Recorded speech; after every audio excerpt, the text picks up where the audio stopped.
What's up, guys? Here we are. This is the live chat. Welcome. This is the live. I say live chat, right? You guys are chatting. This is the live video of me talking about the Google case, taking questions, hopefully getting a nice tangent or two off those questions, and really just kind of having a good time tonight. Having a good time. So, yeah. Hey. What's up, guys? I see you in the chat. Thanks for watching. Make it rowdy, I guess. I don't know. However you want to quantify that. But let's see. I am basically unprepared to get started here, so I'm just arranging some windows, and we'll get into this straight away. So bear with me. But yeah, so the way this works is I'm gonna start reading. Once we get rolling, right? I'm going to start reading this Damore memo right here, Google's ideological echo chamber. So you guys have it up or have it on screen, and we'll go through it. And then once we get done with that, we'll go through the next stuff. And yes, there may be a baby crying in the background from time to time. My lovely wife will be taking care of the baby, or at least that's what I tell the world. And I'm starting with a sip of water, but quickly we'll be moving to whiskey.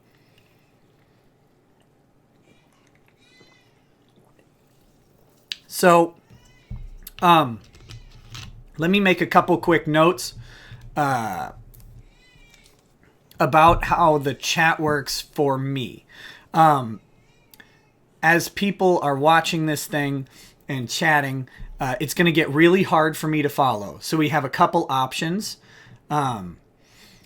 First, if you tag me in the chat, it'll be very helpful for me to see your question. And I'm going to try and keep up as best I can, but I'm just one man. And yes, I just assumed my own gender. If anyone from Google is watching, please go ahead and send your Googlers after me and Google me, but please don't Google me while I sleep without my consent. The next option, Johnny Olson just mentioned in the chat, and yes, you've been doxxed. Welcome to it. Is Super Chat. Super Chat is another way in which I'm not going to tell people that you have to Super Chat to get a question to me. I'm going to try and keep up anyway. I appreciate the super chats, and if you do them, I'll see your question right away and be able to answer it right away. And hopefully, my upstream will keep up. But okay, but I have seen a couple people ask some important questions. The important question, where is my pink shirt? It is dirty. I have worn it.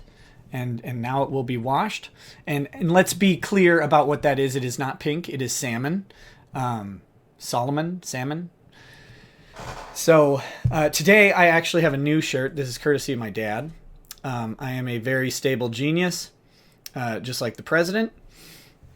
So I am wearing that in honor of me. The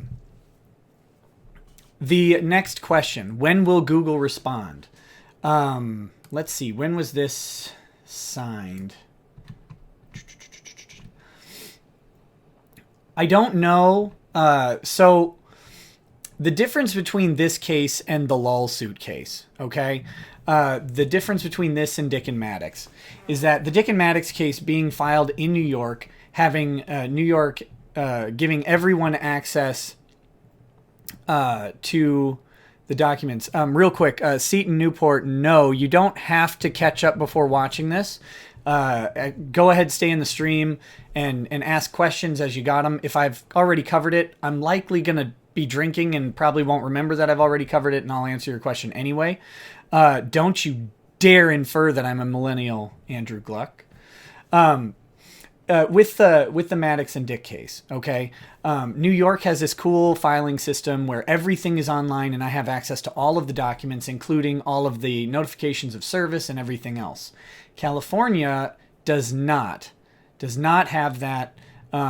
So the documents are a little bit more difficult to get your hands on, and more importantly, I can't keep track as easy of service dates, of any agreements for responses or anything like that.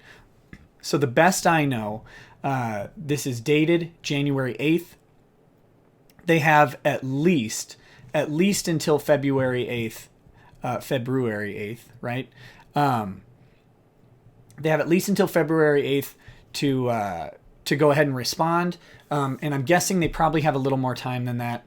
But I'm not familiar with California's service rules, and I don't have, like I said, I don't have access to the affidavits of service, so I don't actually know how the procedure has gone on specifically in this case.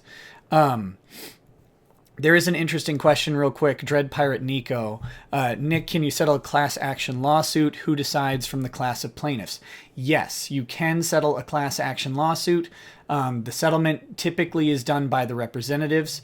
But if I'm probably going to sound like an idiot because I'm not 100% sure, but I believe that any class action settlements have to be approved by a judge. So they can't just, pay off the representatives of the class and ignore everybody else.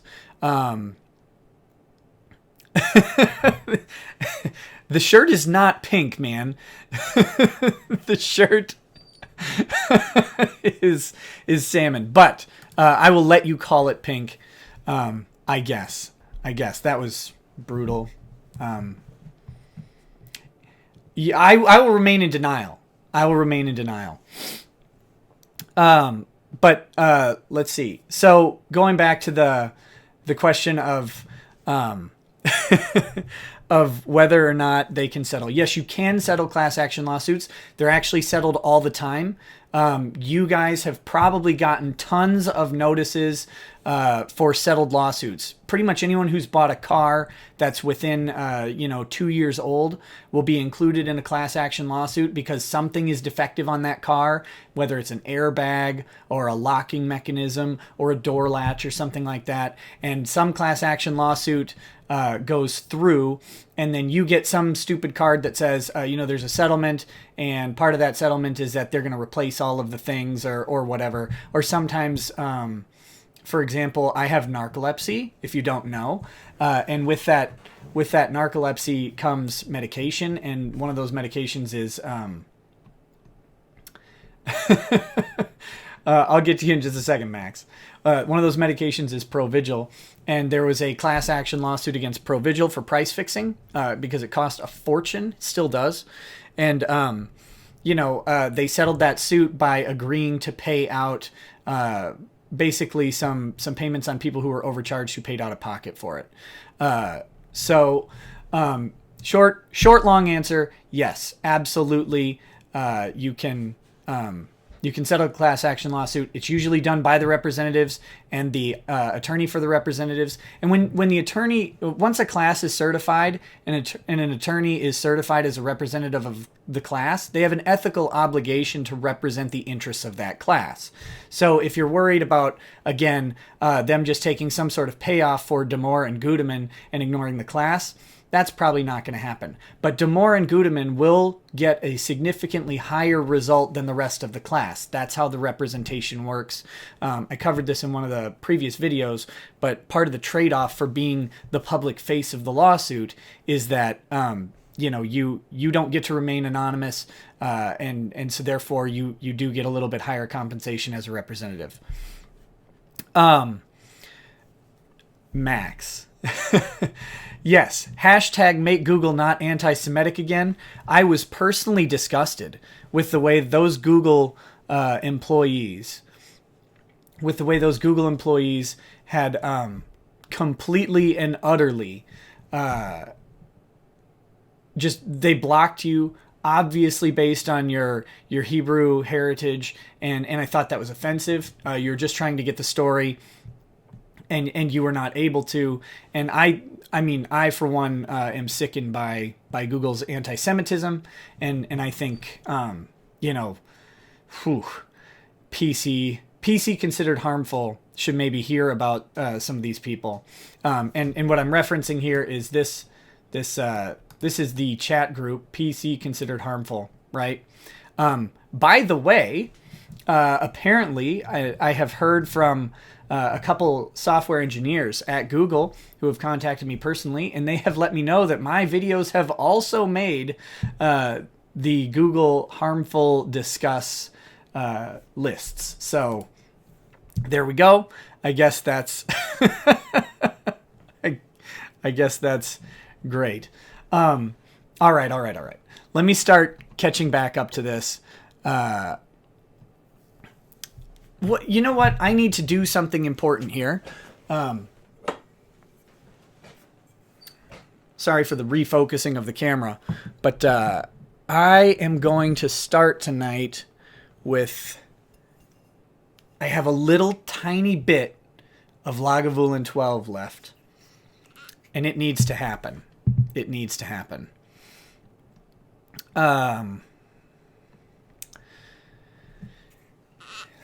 Is this... So I'm gonna start tackling these questions, and then at some point I'm gonna ignore them for a little bit and then go back and tackle them some more. But is this my first time going through the exhibits? Yes. Other than the memo, this will be a virgin read-through of any exhibits. I do not know what's in them. Hopefully it's some really fun, offensive stuff. I need a soundboard because I need to play taps, I think, for the loss of this bottle. It was a good one. It was a good one. And this is all I got out of it. But yeah, this is the first time going through the exhibits. Except for the memo, I have read it, but not read it.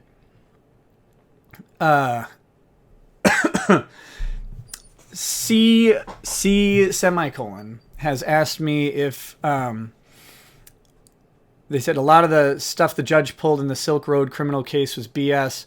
Know anything about it or have anything to say about it? Not now, but if you shoot me a message or drop a comment on this video and remind me to look it up, I'd be happy to see if I can find anything out about that. What's to stop Google from deleting all their data before discovery, like Hillary did with her emails? It's a good question. One, it's really difficult for an organization as large as Google to delete that level of data that they've probably got backed up. And if there is just this massive gap in data, that's going to look really dishonest to the court, and that'll be a big problem for them as well. It won't be the same type of problem, but it will be a problem.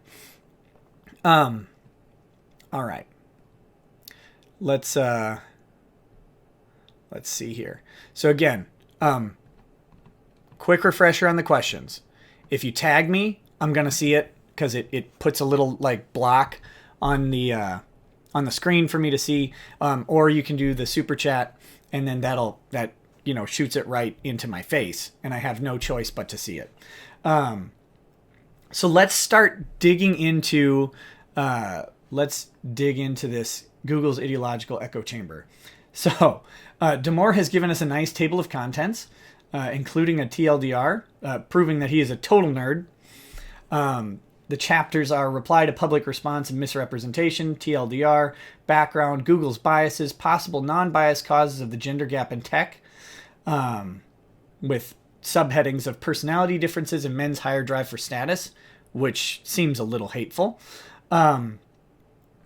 Non-discriminatory ways to reduce the gender gap, the harm of Google's biases, why we're blind, and suggestions. And at the top of the document here, we have... he notes that feel free to comment, that they're not disabled. The document may just be overloaded. So that's got something with... something to do with their internal server. Why am I talking about this? Who cares? Let's move on.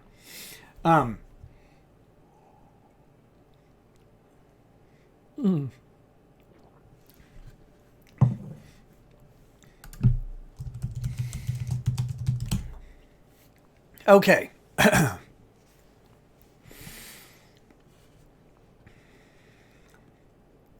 So the first thing he has here is a reply to public response and misrepresentation. And I'm going to do this the same way I do everything. Because this formula, for some reason, works. Where I just read stuff and then get angry about it. I hope the hordes of Googlers have the temerity to come on this, live chat and call me out in public so I could talk to them. That'd be great. Googlers, if you are watching, please feel free to chat with me. We can hash stuff out. It'll be fun. So, quoting Damore, because I don't believe any of this. I value diversity and inclusion. Am not denying that sexism exists, and don't endorse using stereotypes. When addressing the gap in representation in the population, we need to look at population-level differences and distributions. If we can't have an honest discussion about this, how naive, Damore is. If we can't have an honest discussion about this, then we can never truly solve the problem. Maybe, Damore, buddy, maybe the goal of these people is not to solve the problem, because like a government agency, there is not a win in solving the problem. The only win is in perpetuating the conflict. As long as and this is not a slam, okay? Before those words are misrepresented, this is not a slam on anyone who thinks that perpetuating the conflict or anyone who is in the idea of perpetuating the conflict for a response to a lack of power. Okay, if you are truly a disenfranchised or underrepresented minority, having a conflict in the public eye grants you more power than you already have. And that power is valuable. That power has money attached to it. That power has influence attached to it. That power gives an underrepresented minority group authority over a majority group. And that is something worth preserving. No matter what your motivations are, that is a hard thing to let go. Because even if you have the purest intentions, the moment you win, you just become equal instead of special. And being special is better than being equal in all things. It always is. Because, like I said, it gives you an undue level of power. Question from Pony Cordero. Can I have a voicemail call-in somehow? You want to hear funny voicemails about this stuff, like certain other phallic-based shows and not getting things-based shows? Maybe. I don't know how to do it because, this whole channel was kind of like an accident. The best accident. But since I don't really know how to do half the stuff that I'm doing, we'll have to figure out how to get voicemails on there. So, moving on. Psychological safety is built on mutual respect and acceptance. But unfortunately, is it? I'm not sure that is. I guess. Or it could be built on, an authoritarian sort of dictatorship in which people don't have to worry about their psychological safety because it's taken care of by the state. I think that worked out in Russia. Unfortunately, our culture of shaming and misrepresentation is disrespectful and unaccepting of anyone outside its echo chamber. Yes, that's a great point, Keck, is that I should shill my Patreon because I'm $9 away from $500 per month. Yes, donate to my Patreon, patreon.com/Lawsplaining. There's lots of fun stuff. If you're a $10 donator, we do live chats on Discord on right now it's set up for every other Wednesday. And they're pretty fun. If you're a $5 donator, you don't get to participate in the live chats, but you do get access to the recordings that come later. Also, I do bedtime stories by based Americans. I mentioned this in a previous video, but that's where I read inspirational speeches or writings from historical Americans that I find fun. So yeah, come check out the or if you're $20 Patreon, then you can play a video game with me and we can do a chat and we can record it and you can keep it and we can make it public or not. That'll be up to you because it'll be yours. So fun stuff on Patreon. And if you guys have other suggestions for rewards, please let me know, because I'm happy to entertain other rewards. When I made the Patreon channel, I had no idea what I was doing and what people would like to see. So let me know if you've got reward suggestions. Not right now on the temporary invite to the Discord, because it's not up. It's not up right now. Well, we'll figure out the Discord later. I think also I need to segregate out like some Patreon specific rooms for that, for the live chats. But anyway, so no. Short answer, no. Okay. Yes. If you donate $1,500 to Patreon, I'll admit the shirt is pink. Thanks a bunch, Fred Rush. That I really appreciate that. Awesome to be over $500. Now my commitments are something that I've already been hitting. So I'm actually going to retool those commitments and come up with something new for hitting 500, because that's fantastic. You guys make this so much fun. So, all right. I got to get rolling here. Otherwise, we'll be here for like 10 days just reading through 8 pages. So despite what the public response seems to have been, I've gotten many personal messages from fellow Googlers expressing that, gosh, even Damore uses Googlers, and there's not much in this world that offends me, but the use of Googlers does. Expressing their gratitude for bringing up these very important issues. And I,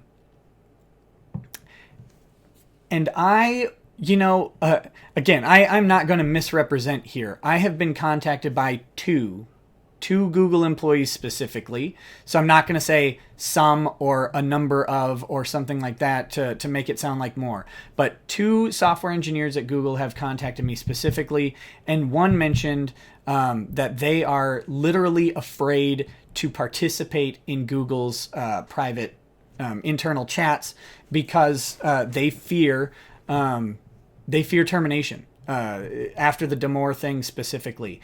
And I have also been informed by some contacts within Google that some of the people who are in this lawsuit have received death threats by being named in the lawsuit. So, it's what I've learned so far about Google. What I've learned so far about the culture of Google is that they're people. There's a lot of them, and I'm not going to categorize all of them, and these people are obvious, right? They're LARPing at life, and so none of what happens inside their little internal message board is real to them. I mean, maybe they think it's real, but they don't. Oh, hi, Internet Tab. How's it going, buddy?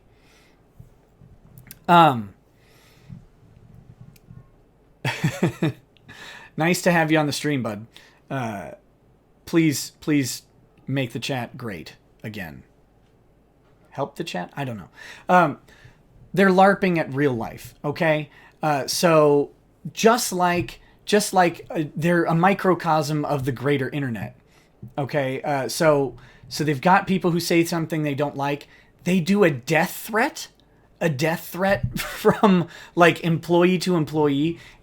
I wouldn't have believed this to be true until like going through this lawsuit and seeing what happens. The chat was great. I was failing a joke. Okay, I was failing a joke. So anyway, they're LARPing. That's my main point here. They have. There's no connection to reality within the internal Google echo chamber. It's literally what Damore is describing. It's an ideological echo chamber, and the loudest, most oppressed voices seem to have authority. No, I will not make Max a mod. Not a chance. Thank you, my faithful moderator, for getting rid of that. You're welcome, buddy. Tab. You're welcome for the stream. I need to do more of these. They're tons of fun. So let me get going through this. Okay. So yes, from fellow Googlers expressing their gratitude for bringing up these very important issues which they agree with, but would never have the courage to say or defend because of our shaming culture and the possibility of being fired. And just remember that 3 days after this got leaked, the possibility of being fired turned into a reality of being fired for Damore. That is ridiculous.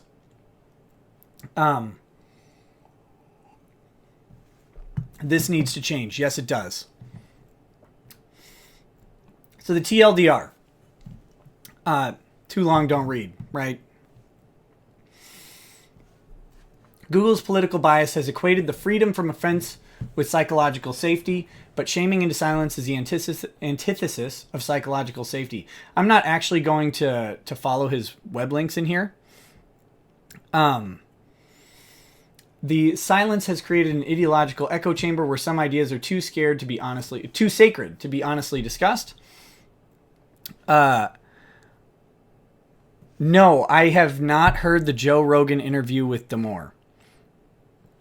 I should probably listen to it, but Joe Rogan, he's kind of annoying sometimes. So, and let me be clear where my problems with Joe Rogan start.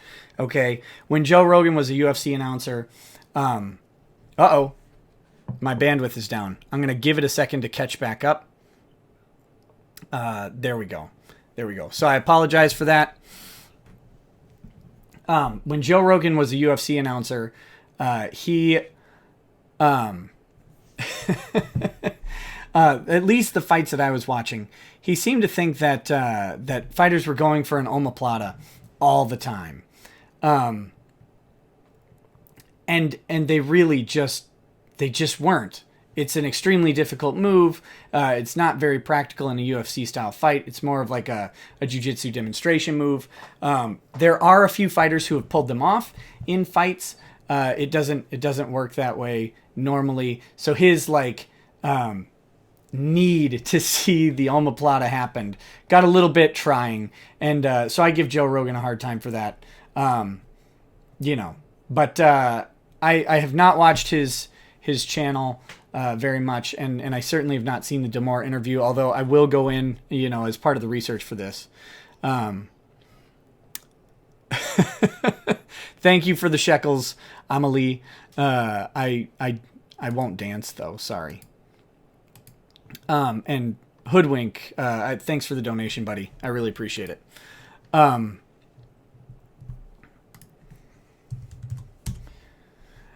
Let's see. All right. So I'm not going to follow the links in the article here, because just know that whatever you think of the sources, okay? Whatever you think of Damore's sources, and you can go find this document online with all the links preserved. Whatever you think of them, know that he has done research. The sources have some credibility to them. You may disagree with their conclusions, but it's not like he's pulling off a bunch of Breitbart articles or something like that are highly, offensive. So, go check him out yourself. It doesn't matter. But the thing to know is that he did actually research and seems to have put forth a thoughtful essay here. This is not just a giant screed that he threw up on Google's internal thing, reeing at the mistreatment of white males, right? This seems to be a well put together document. If I understand right, he had several revisions of this document after receiving input on it. So it's been mischaracterized as they use a disparaging, and it's not an inherently disparaging term, but they use it in a disparaging manner. They call it a manifesto, and the whole point of that manifesto is to, or calling it a manifesto is to make it out as if it's some sort of, I guess, crazy person's, take on the world. So, anyway, let's get moving. I'm rambling on about this, but the silencing has created an ideological echo chamber where some ideas are too sacred to be honestly discussed. Okay, Johnny Olson. I'm not allowed to call the gay guy Amelie. I'll top his every donation. You guys get in a bidding war, and we'll see what happens.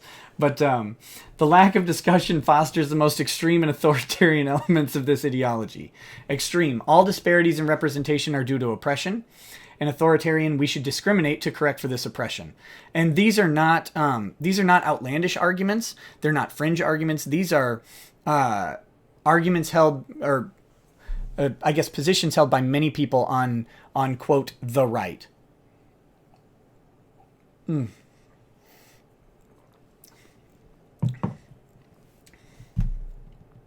So, gosh, that's good.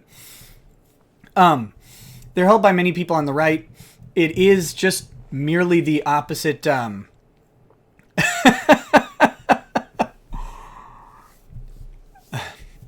not gonna dox my moderator, but apparently my moderator is a fascist anti-Semite for muting Maxwell, and maybe.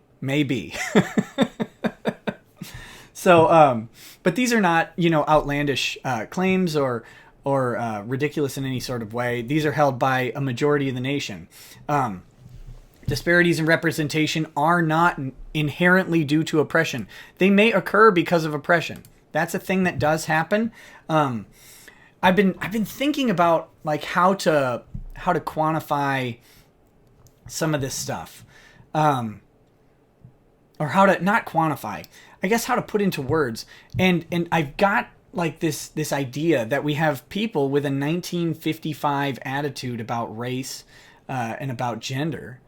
And the interesting thing is they're the people advocating ostensibly on behalf of the underrepresented minorities. We've got this weird horseshoe where we've gone from segregation to integration to an attempt to reach equality, and then to this weird inequality, and then now we're back to people segregating, I guess. And that's a weird thing. And I miss Sarah too, at the Rapture. Chicago was fun. We all need to hang out again sometime. Come to my house and camp out. It'll be great. So anyway, differences in distributions of traits between men and women may in part explain why we don't have 50% representation of women in tech and leadership. By the way, there shouldn't be anywhere where we have a 50-50 representation other than just maybe a general population, but we don't. I think we have a 51% representation of women and a 49% representation of men. 49% representation. So we don't even have parity in the general population. We should not expect any particular field to have a parity of representation because people operate differently. And even if you think that gender is a complete social construct, it's still a social construct that people are a part of. So even if you ascribe to the idea that gender isn't a real thing and that it's just this social issue, everybody's still raised in this construct of gender. So even if it's not an inherent trait, it's a learned nurture trait that is just there, and it always will be until we change the underlying thing. But we're talking generations of time to do that. And to be honest, we've been doing this. We've been doing this for 200 years, at least in America alone, much longer in the world. It's just that these changes are slow. Okay. So, that's fine. But we shouldn't expect parity. Parity is not a natural state of really anything. Having parity isn't inherently good or bad, and having parity isn't a default outcome. Anyway, and if you look to nature, no, Sarah, keep licking his ear. That's a good thing. But if you look to nature, parity even in herds and tribes, well, I guess animals don't have tribes, right? But parity doesn't exist in small communities in the animal kingdom de facto. I guess there may be some, and if you're some sort of zoologist, you can go ahead and educate me on that. That's fine. But if you look at lions, for example, you typically have one male and multiple females. We have with cattle, we breed one bull with several female cows, some of whom work at Google. Ooh, that was, whoops. All right. Let's just move on then. Discrimination to reach equal representation is unfair, divisive, and bad for business. Yes, it absolutely is. Discrimination to reach a false goal of some sort of racial or gender or identity quota is nonsensical in the operation of business. Okay, businesses exist for some sort of thing. Yes, I suppose, Paul, I am white, by the way. I will not end muting. I trust my moderator to moderate the chat. Again, I'm not able to follow it, so I trust her to take care of that. Now, you are not Leon, you're Amelie now. Please do Olsen for me. Johnny Olsen, you're toast. Let me address something here. So there's someone in the chat who's trying to disrupt the chat, I guess. Thanks for the view, buddy. You're trying to disrupt the chat by talking about things that, I mean, frankly, aren't really true. You're taking them out of context, and that's fine. I don't really care. But stop. Like, stop trying to borrow off of me to get something for you, because I don't care about you, okay? I just don't. So you can just stop. I'm not going to engage you beyond this little blurb. So if you want to come in and spam the chat, I'm sure you'll just be removed, and that's fine. I don't care. Like, yeah, whatever. Because all of the stuff that you're bringing up, it doesn't really bother me that much, okay? You can't get me fired from my own practice. And the fact that you're trying so desperately to get a central Minnesota lawyer fired for calling you unfunny a year and a half ago, you unfunny thing, it's just silly. Like, why are you wasting your time on this? It's like, there are bigger fish to fry than me, okay? So go fry them. Like, go away. I don't care. Or I guess keep frying me. It doesn't really matter. So, whatever. All right. Back to the topic. Discrimination to reach equal representation you're being an SJW, and it's funny because you think like I have done this to you, but not really, bud. Go deal with your own issues. Discrimination to reach equal representation is unfair, divisive, and bad for business. Yes. Fred Rush, I am your lawyer now. And yes, Keck, I think the jealousy does seem to be real. Like, a small bragging point is that even my videos that aren't that popular get more views than his do. And he has like 4 times the subscribers I do. It's silly. He might need to refresh his content. And if he's trying to refresh his content off of me, like, that's a poor plan. Pick someone with a bigger audience, I guess, or someone whose audience doesn't know about you. Whatever. Again, I need to stop focusing on this. Fred Rush, MD, yes, I'm now your lawyer. If you have some sort of legal issue in Minnesota, absolutely give me a call, and I'll be happy to help you out. But this is not legal advice. You're right. None of this is legal advice. And right now, we're not even discussing law. I'm just rambling while drinking. So let's get back to this. Using discrimination to reach equal representation is unfair, divisive, and bad for business. And let's focus on that third one, because Google has a publicly traded company and they have a duty to their shareholders to produce a maximum amount of profit. And when they do these sorts of discrimination, instead of just going off of the qualification of the candidates, that's bad for business. Listen, I know there are random studies out there. And I don't call them random in a disparaging way. I mean, I know there are studies out there that suggest that diverse workplaces are more successful than non-diverse workplaces. But that might not have something to do with diversity. Those are correlative, not necessarily causative. And until we can go ahead and link these as causative, it's pointless to point to these statistical outcomes. The statistical outcomes aren't really relevant. What's good for business is having good employees who work well with each other and make you money. And if they're not making you money, then they shouldn't be there. Now, I don't know how Google works internally. I'm starting to get a picture of it, but I know that one of the people I've mentioned in a previous video, Liz Fong Jones, and I will say your name because it's public, and saying your name is not threatening you. I don't know you, and I don't have the ability to impact your life in any sort of way. But Liz Fong Jones seems to tweet an awful lot, and some of those... Johnny, buddy. Leon Lost, and Fascist Tess is a sweet lady IRL. Oh my goodness. I would agree. She's great.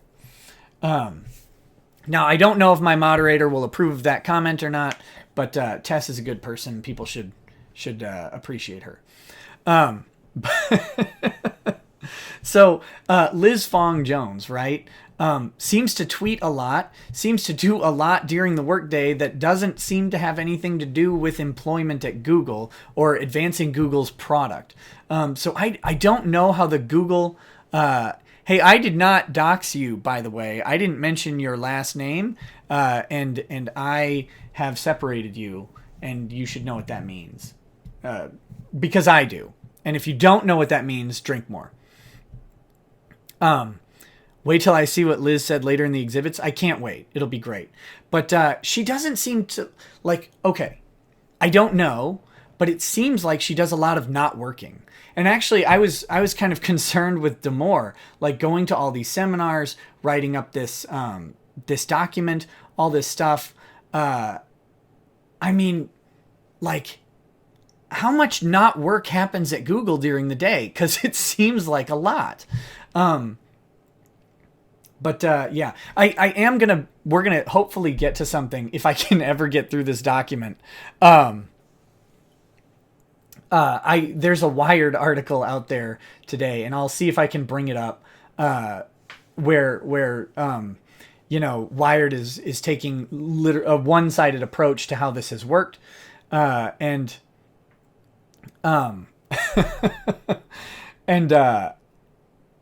yeah, I don't know. Oh, what? There's all sorts of stuff going on. Is there? No, there's not. Okay.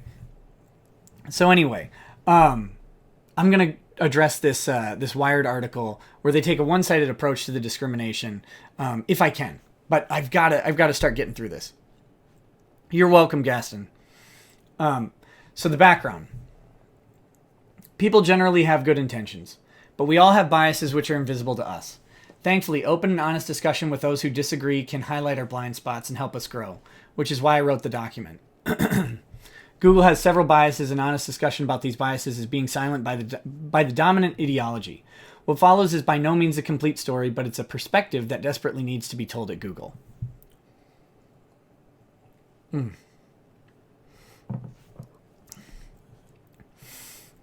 Google's biases. At Google, we talk so much about unconscious biases as it applies to race and gender, but we rarely discuss our moral biases. And so here's the thing with unconscious biases. If you have unconscious biases, it's pretty hard to quantify what those are without incorporating your own unconscious bias in the test. And the reason I bring this up is because I believe there's a Harvard unconscious bias test that you can take online. And it basically has you click through pictures of black people and white people. And then it does them in a certain order where like black people are on the left, white people are on the right. And you're supposed to, thanks for the donation, Gaston. I really appreciate it, man. And you're supposed to like do a word association or a picture association. So they'll put up a word that says like murderer, and you'll have a black person and a white person, and you'll click on it. Okay.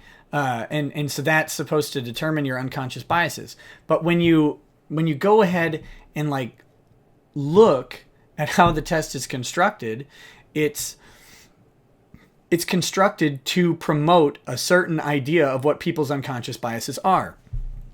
And the funny thing is, if we accept the premise of unconscious biases, we have to accept that those same unconscious biases are affecting the test makers. So it's a silly self-fulfilling prophecy, because if they believe that people have an unconscious bias preferring black people, for example, then the test that they construct will actually create an unconscious bias preferring black people. Like if that's their conscious or unconscious bias, that is what will happen. Just a second, I have a little bit of maintenance here.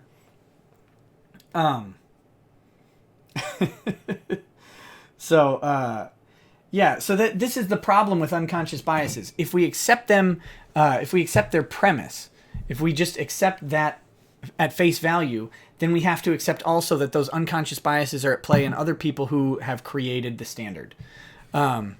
You sent $1 for each gender that exists. Thanks, Chris. That was $2. If you didn't catch the joke, okay. If you didn't catch the joke, that was $2. Sorry, I've got to do a little house cleaning here.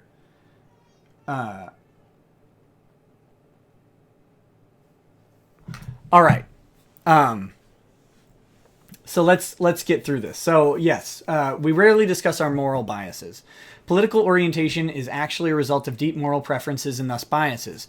Now this, I will say, is actually debatable. There are studies out there, and when I say debatable, I'm going to say this with a grain of salt. Rain of salt? A rain of salt would be better than a grain of salt. James, you're right. Whoever does my thumbnails is on point. Check him out, twitter.com/ripdove. He's been super helpful. Also, I want to call out to Chris Griffith, who has done some of the channel art as well. Awesome guys, super helpful, really helped get me going through the startup of this, which, if left up to me, would have been a complete disaster instead of just a mild disaster. So yes, I'm going to say that you should take these studies with a rain of salt, because rains of salt are awesome. Some of these studies suggest that political orientation is genetic, and that there are people who are genetically predisposed to being left or right. And I guess if that's how you go, then what do you do at that point? But Damore's perspective here is that political orientation is a result of deep moral preferences and thus bias, and that's a reasonable position. Considering that the overwhelming majority of the social sciences, media, and Google lean left, and I don't know that we've quantified this, but it sure feels this way. So being fair, we should critically examine these prejudices.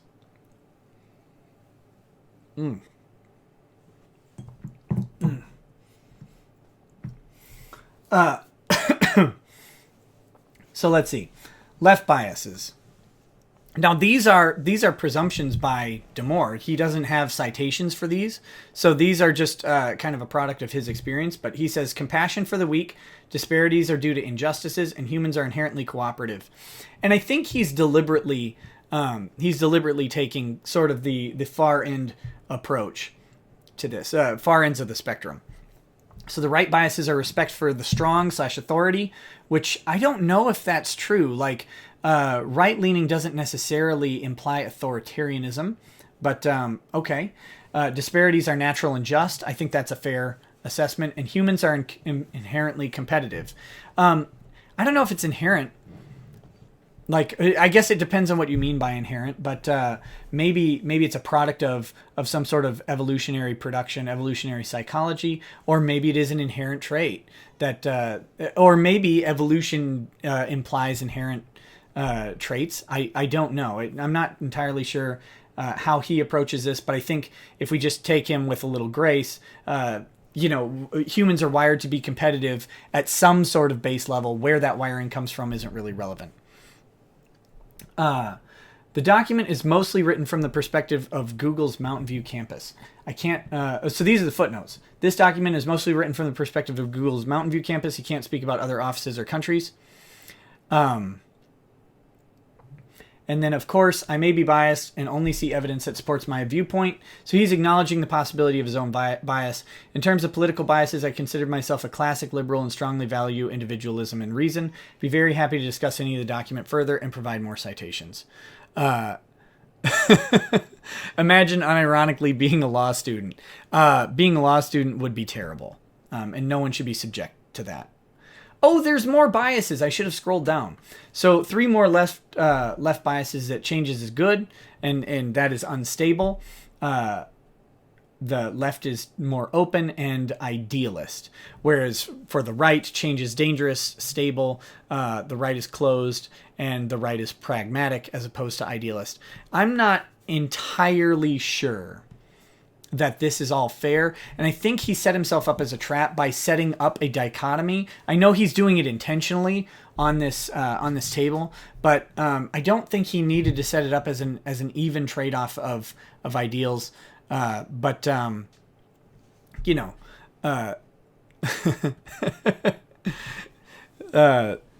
Fresh Rush MD. This is for the moderator. Keep fighting the good chat fight. The moderator is doing a good job.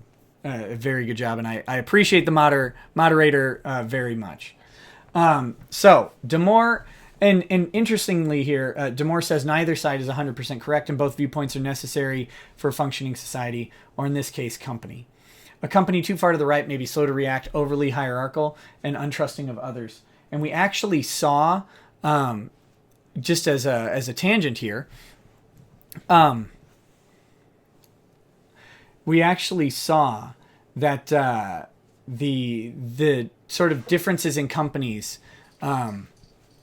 when we had the 2008 mortgage collapse. Okay, so the 2008 mortgage collapse showed us the difference between liberal and conservative companies, not necessarily politically, but in how they approach their lending strategies. Gaston, I'll get to that in just a second. So we had companies like Wells Fargo were highly conservative, and they remained relatively stable through the mortgage crisis. We had companies like Countrywide who were much more liberal in their lending strategies. They're much less risk averse than a company like Wells Fargo, and they were quick to react early on in the market of subprime mortgages. It's why they grew so fast and so large. But then, their embrace of this sort of subprime movement did not prepare them to weather the storm of a bunch of people not being able to pay due to an economic lag. And so Countrywide, as we all know, well, as maybe you don't know, but Countrywide failed and went out of business. And some of the larger, more conservative banks like Wells Fargo weathered the storm rather well. Gas and Heaps. Thoughts on the average IQ disparity between races.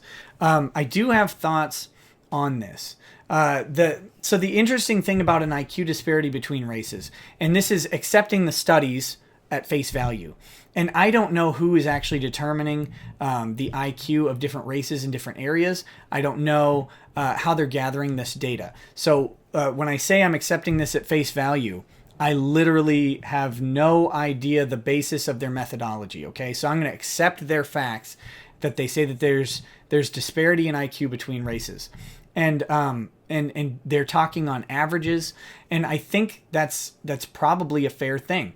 The question though is what is causing that disparity, and then the next question, and this is the most important question that people don't seem to get to, is that does what's causing that disparity matter when we're talking about average IQ? Okay, so if we de-emote from the discussion, if we just backpedal for a second and say, okay, there's a disparity between races, or if you really are uncomfortable with race having a disparity, there's a disparity between country, or there's a disparity between cultures in average IQ. Okay, so if you have this disparity, why? It could be all sorts of things. It could be malnutrition. It could be economic instability. It could be a migrant issue where the higher or lower IQ population is migrating to a different culture because they're having struggle succeeding in the current culture. We don't actually know what the source of this is, but does the source of the IQ disparity matter? And I don't think it does if we're just trying to analyze the effectiveness of a group of people in a given society. And if we're trying to address, like, you can take this however you want. You can say low IQ people will be ineffective in a Western society, so low IQ people shouldn't be in a society. That would be some sort of IQ nationalist idea, and that's fine. Run with that.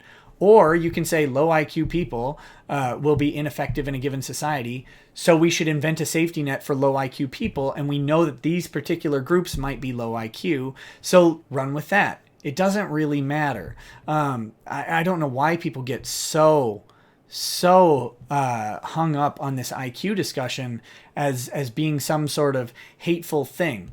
There's a great Norm Macdonald segment where he was on a radio show, I think in San Francisco, and he was talking about wealth disparity or income disparity between blacks and whites, and he mentioned that on average black people make less money than white people. He was doing it in a comedic way, but the host of the show was just taken off guard and then took the ludicrous position that black people on average make the same as white people, which is a weird position to take, because if you're, especially for someone who presumably, as this host was, advocates for this sort of, this disparity between races needing to be corrected, Norm is saying that black people are not being paid as much as white people on average. And he lays that out there, and then they bend over backwards to deny it for some reason. And the best part is all the people calling in, especially self-identified black people, saying, yes, we make less money. It's a problem. And Norm's like, yeah, that's what I'm saying. But they were just had an inability to accept that people are different and perform differently. And they were inferring the reasoning being because of their race, like something inherently was a problem with their ability to earn money, rather than it could be any number of reasons. It could be a societal or a systemic problem. It could be discrimination. It could be racism. Who knows? But yeah, so long story short, people get wrapped up in the emotional aspect of this IQ argument, and it's weird because what they do is they place IQ on a pedestal as if high IQ versus low IQ is inherently better or worse. And it really isn't. It's just a measure. That would be like saying athleticism is presumably better than non-athleticism. But is it? Like, what if you don't require athleticism to compete in your field? Like, I'm guessing software engineers at Google don't have much athleticism as part of their job description, so it's not really a necessary trait. But at Google, IQ might be a necessary trait. In other sorts of professions, like let's say rugby, for example, athleticism might be much more important than IQ. Not that IQ is completely unimportant, and at Google, not that athleticism is completely unimportant, but they're weighted differently. So I've tangented and ranted enough about this. Let's get back to where we were. A company too far to the right may be slow to react, overly hierarchical, and untrusting of others. In contrast, a company too far to the left will constantly be changing.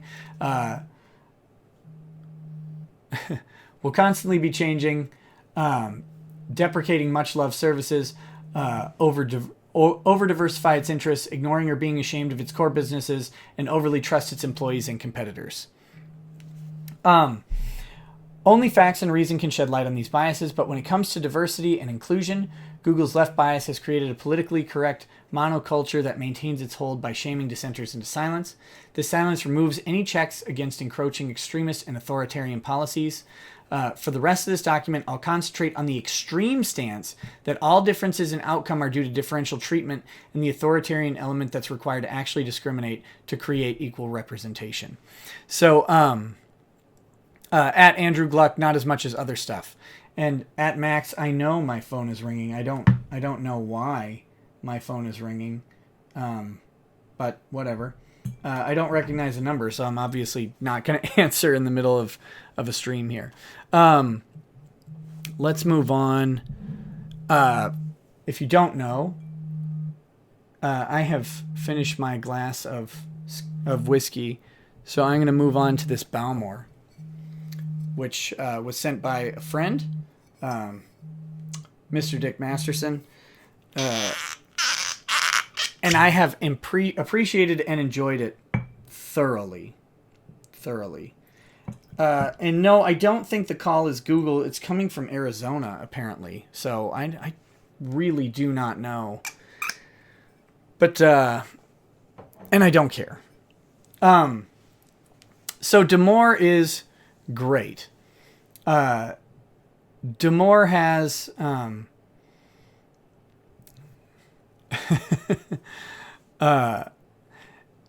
one of the commenters says IQ is vitally important, and I think so. I think IQ is vitally important, and we have some ways to do that. But what I'm saying is I don't think IQ is inherently better or worse. I think it depends on the society that you're living in. In some societies, higher IQ will be more valuable than lower IQ. So, and then in other societies, lower IQ might actually perform better than others. Yeah, I'm just going to, let's see. I have an idea that I know who's calling, but we'll take care of it. So, anyway, so Damore sets up in this memo that he is, so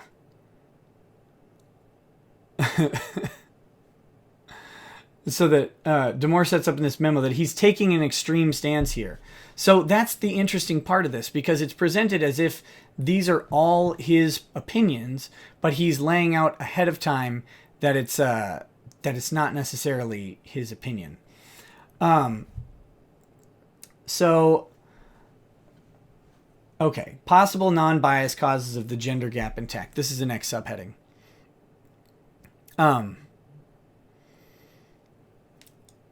So, at Google, we're regularly told that implicit, unconscious, and explicit biases are holding women back in tech and leadership.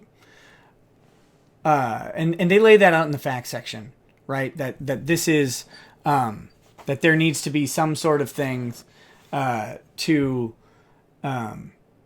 needs to be some sort of thing to promote women in tech and leadership. Okay.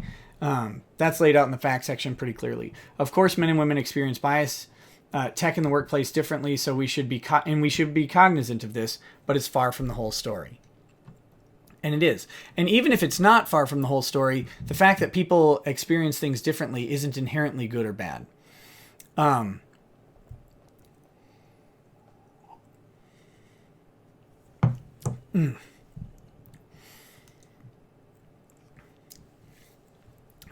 So, on average, men and women biologically differ in many ways. These differences aren't just socially constructed because, 1, they're universal across human cultures. 2, they often have clear biological causes and links to prenatal testosterone. 3, biological males that were castrated at birth and raised as females often still identify and act like males. 4, the underlying traits are highly heritable. And 5, they're exactly what we would predict from an evolutionary psychology perspective. And I don't know if I fully agree with Damore's points here, but I'm going to accept them at face value. And again, noting that Damore has said, I'll concentrate on the extreme stance that all differences in outcome are due to differential treatment and the authoritarian element that's required to actually discriminate to create equal representation. So he's laying this up as a converse to that extreme position, and that might be important. So possible non-biases. Note, I'm not saying that all men differ from all women in the following ways. And again, when we're talking about large population statistics, this is an obvious thing, and he shouldn't have to say it. Having to say it is ridiculous. But, yeah. And that these differences are just. He's not saying that the differences are inherently good or bad. He's just noting that these differences exist. And you could argue with them, or you can just accept them at face value and then go through the document rather than trying to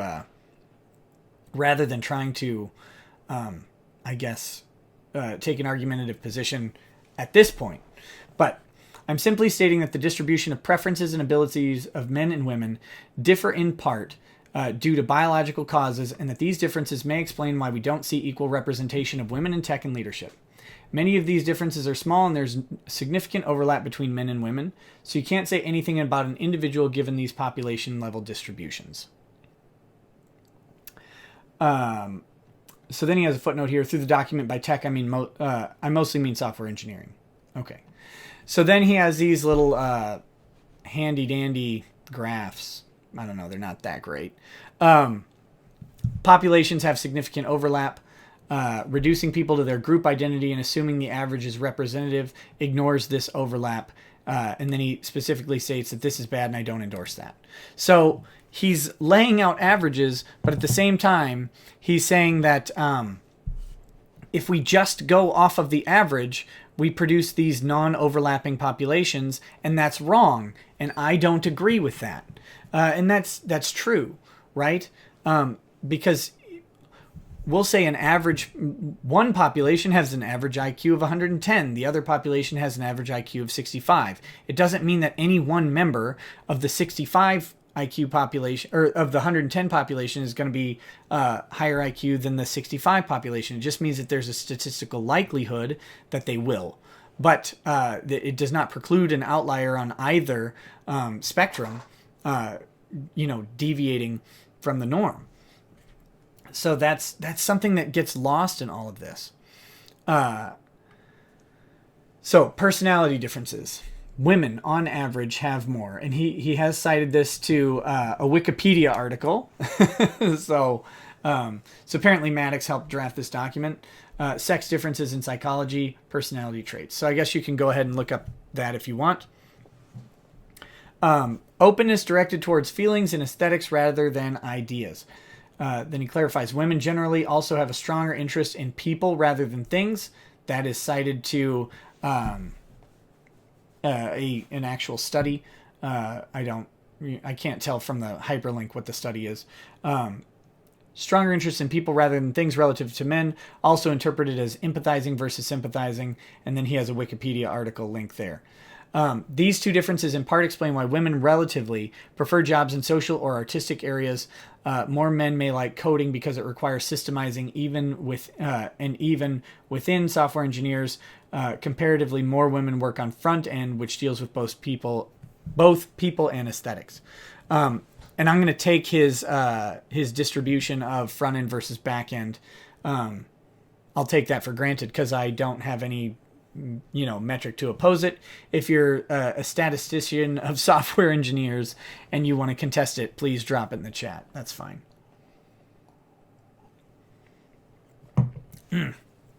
So women on average. So again, this is the next point. Women on average have more extroversion expressed as gregariousness rather than assertiveness.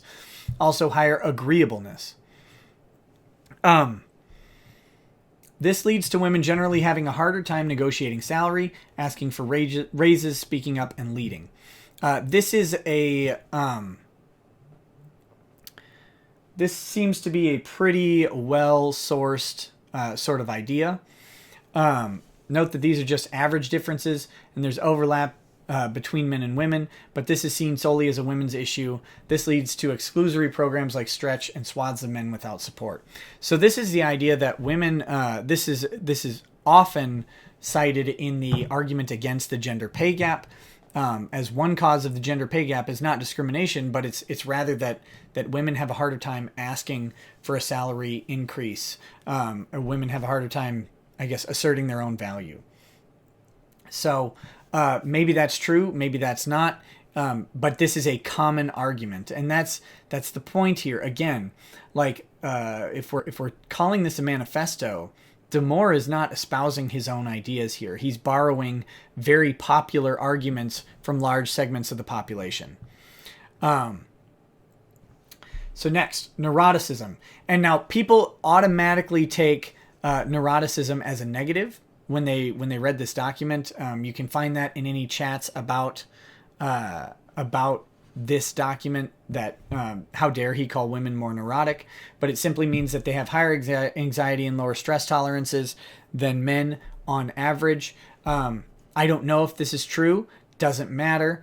That's the position he's taking, and you have to take his you have to take the argument as a whole. You can't just go ahead and drop the entire argument based on some sort of cherry-picked line. So, quote, this may contribute to the higher levels of anxiety women report on Googlegeist and the lower number of women in high-stress jobs. And maybe it does, maybe it doesn't. I don't know. And he doesn't assert that it does, right? Like, that's important there. Real quickly, I want to address Elisa. They're not arguments, they're research. And yes, I would suggest that research is an argument, and not saying that the research is necessarily biased or intended to create an argument, but research is a set of facts. And that set of facts is based on a number of controls and methodology. And when we have two different research studies producing disparate results, then I think they are arguments. Again, not necessarily that they're trying to make an argument when they set out to do research, but they become an argument for the hypothesis of the research, sort of as a necessary outcome. And I agree. He's not taking a position per se. He's citing research that that has found these differences between men and women. Yes, and I laid that out earlier, and I fully agree with that.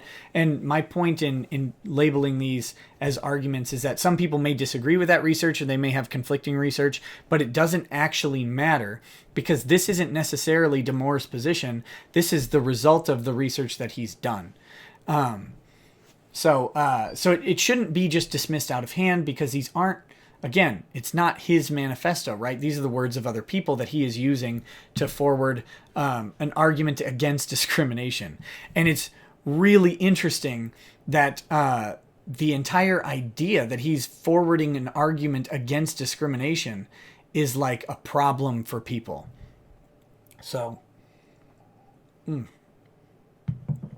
note, contrary to what a social constructionist would argue, research suggests that greater nation-level gender equality leads to psychological dissimilarity in men's and women's personality traits. Because, as, quote, society becomes more prosperous and more egalitarian, innate dispositional differences between men and women have more space to develop, and the gap that exists between men and women and their personality traits becomes wider. We need to stop assuming that gender gaps imply sexism.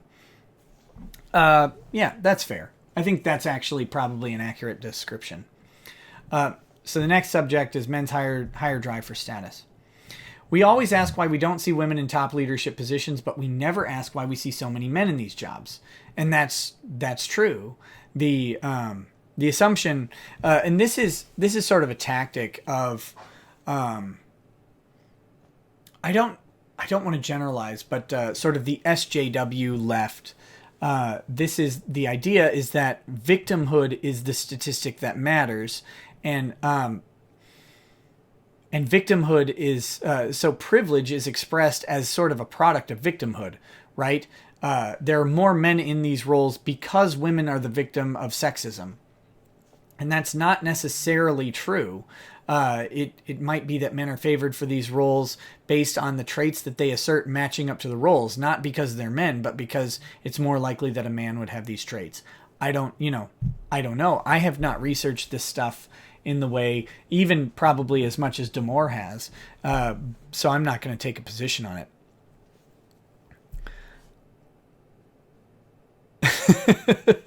Yes, memos are violence. Absolutely. So these positions often require long, stressful hours that may not be worth it if you want a balanced and fulfilling life. And we do see that men tend to take a more employment-centric approach to life, and again, these are sort of statistical averages and outcomes.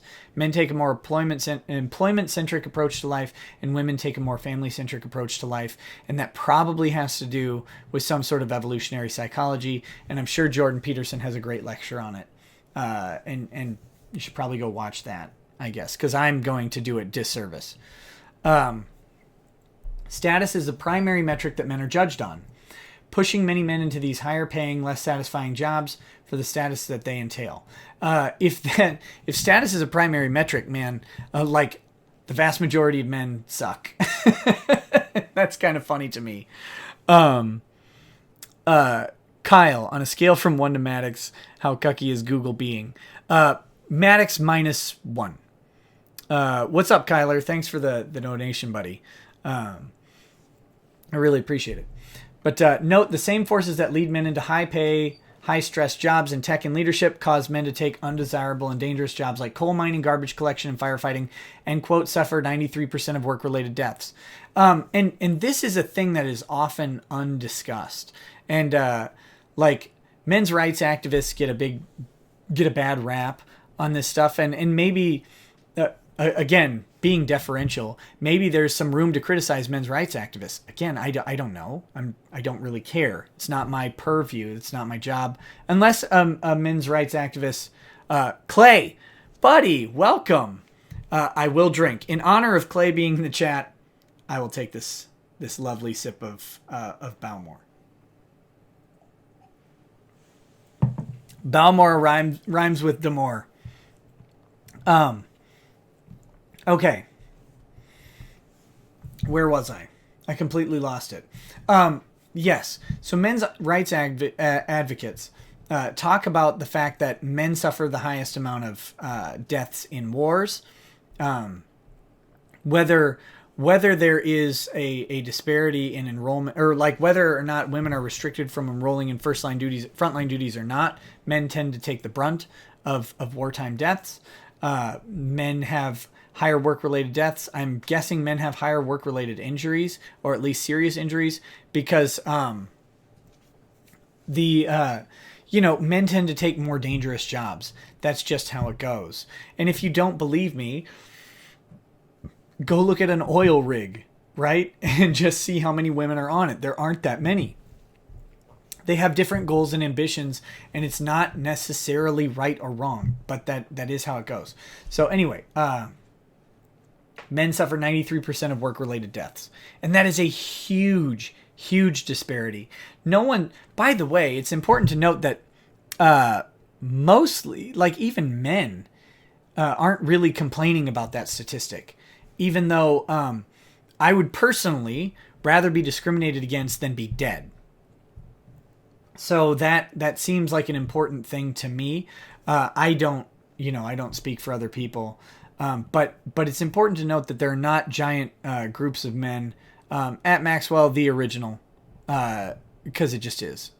So there are not large groups of men complaining about this, and the men who do complain about the fact that more men die on the job than women are often lambasted as some sort of men's rights activist in a pejorative way. So, let's see.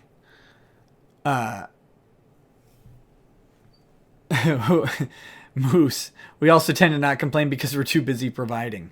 And honestly, like that's a real thing.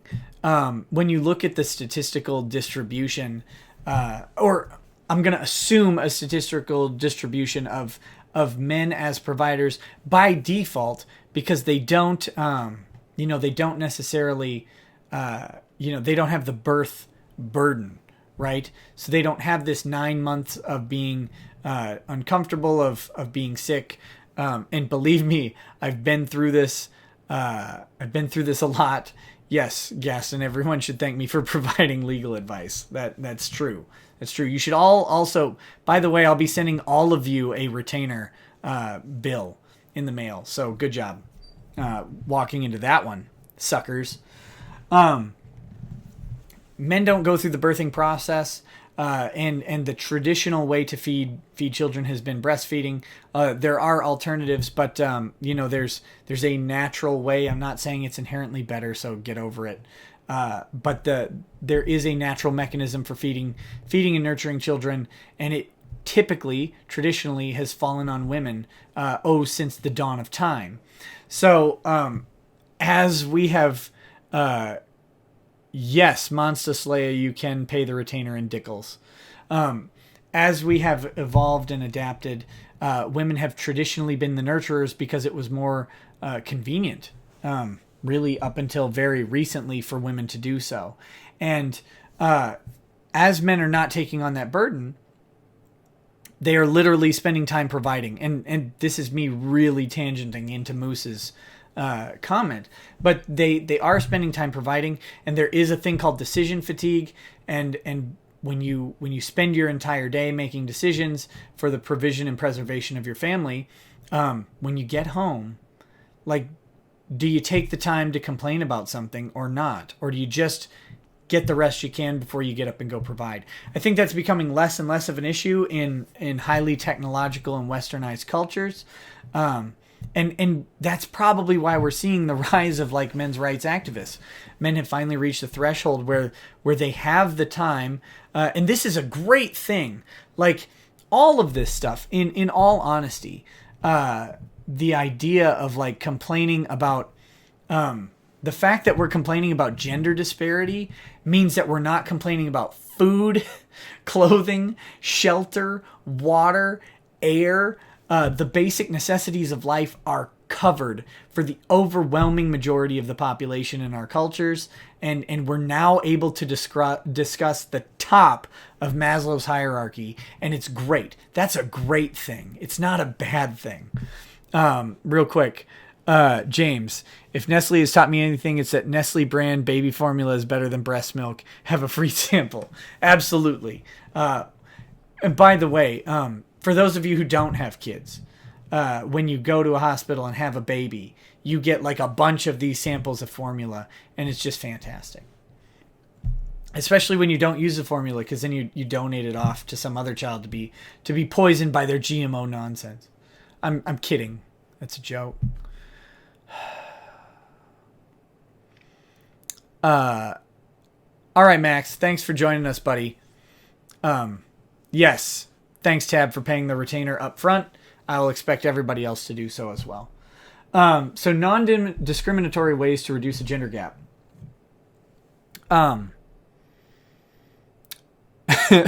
Nestle breast milk is definitely keto, Moose. Obviously, you know that.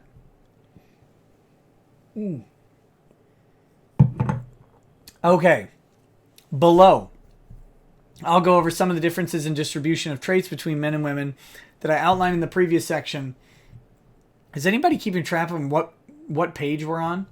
And suggest ways to address them to increase women's representation in tech without resorting to discrimination. Google is already making strides in many of these areas, but I think it's still instructive to list them. Women on average show a higher interest in people and men in things. Show higher interest in people and men in things. That's a weird sentence. I think that's a typo. But I'm actually getting to the point of inebriation and I don't know anymore. So I finished this glass. So I'm going to move on to the wheat whiskey. Whew. Good times, man. Good times. And by the way, just an extra shout out to the moderator for dealing with the trolls in the chat. Thank you for doing that. I honestly don't understand why people are so bent out of shape over me. But I guess me, who has no ability to impact their average lives or their daily lives, is the most threatening thing. And I'm honored to be a threat to people because like that's the goal in life, is to be a problem for someone else, right? No, Andrew, he's not. Oh, okay. Thank you for clearing that up, Wild Matsu. I'm clearly drinking too much. It means women on average show a greater interest in people and men show a greater interest in things. Oh, yeah. So he should probably have some punctuation in there to help out. Maybe not. I don't know. At this point, I honestly don't know anymore. I don't have a favorite Irish whiskey. I have not really gotten into Irish whiskey very much. Really, like a complete pleb on Irish whiskey, just some Jameson. So sorry, I don't help you, Sarah. Why are you offended? That's not fair. Don't be offended. If you're offended, then I automatically owe you something. So tell me what I owe you. Yes, interest in Poochie. That's true. Absolutely. All right. Women on average show a higher interest in people and men in things. It's just funny how that's written. They show a higher interest in people and men. Men aren't people and women are interested in them. In things.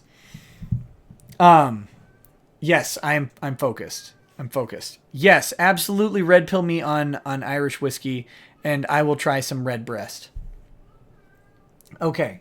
We can make software engineering more people-oriented with pair programming and more collaboration. I've got like a 2-year-old screaming at me outside my law office. Can you guys... I hate to do this, but give me a second. I'm putting the other one down. You're fine.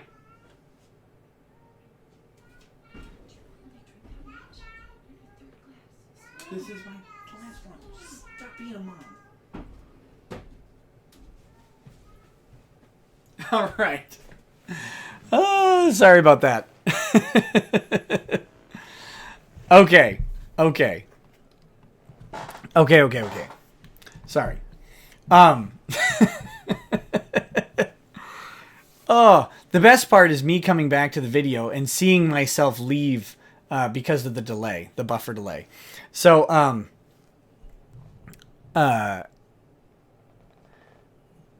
thanks, Ashley. I owe about $2.50.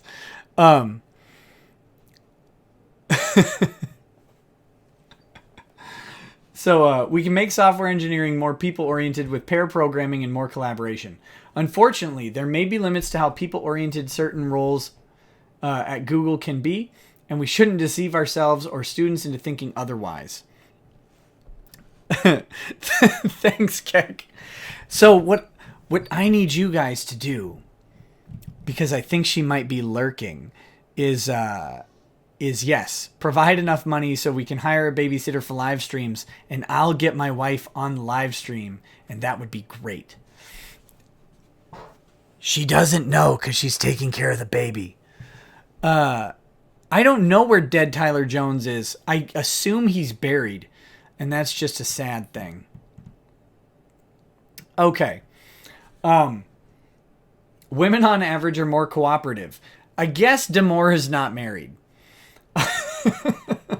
Allow those exhibiting cooperative behavior to thrive. Recent updates to perf. If there's a Googler in the chat, will you please tell me what perf is? Maybe doing this to an extent, but maybe there's more we can do. This doesn't mean we should remove all competitiveness from Google. Competitiveness and self-reliance can be valuable traits, and we shouldn't necessarily disadvantage those that have them, like what's been done in education. My wife is not a law. My wife is a wonderful lady who, she homeschools and nourishes our children. in the absolute most patriarchal way I can imagine. And she does a great job of it, and I do have nothing but appreciation and respect for her.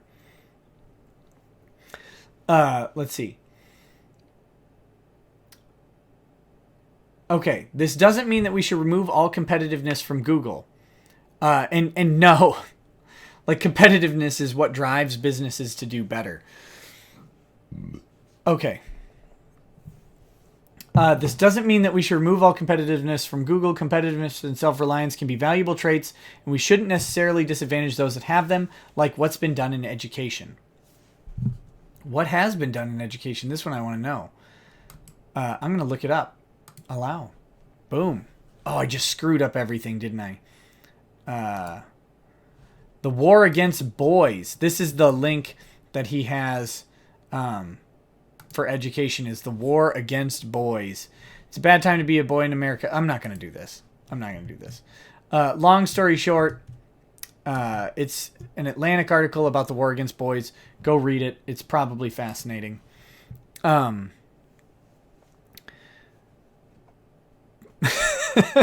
Scott Severin, I think you're correct in that.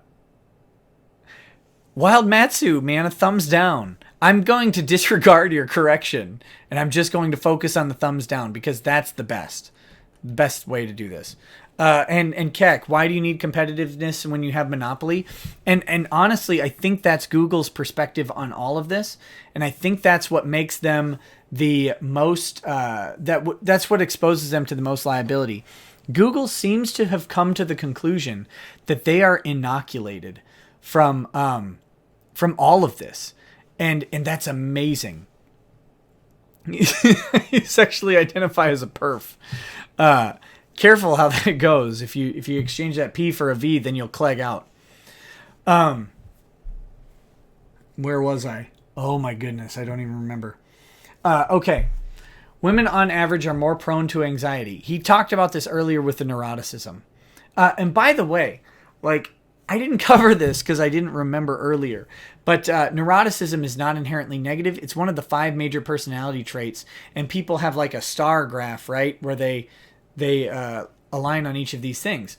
And so if you are high in neuroticism,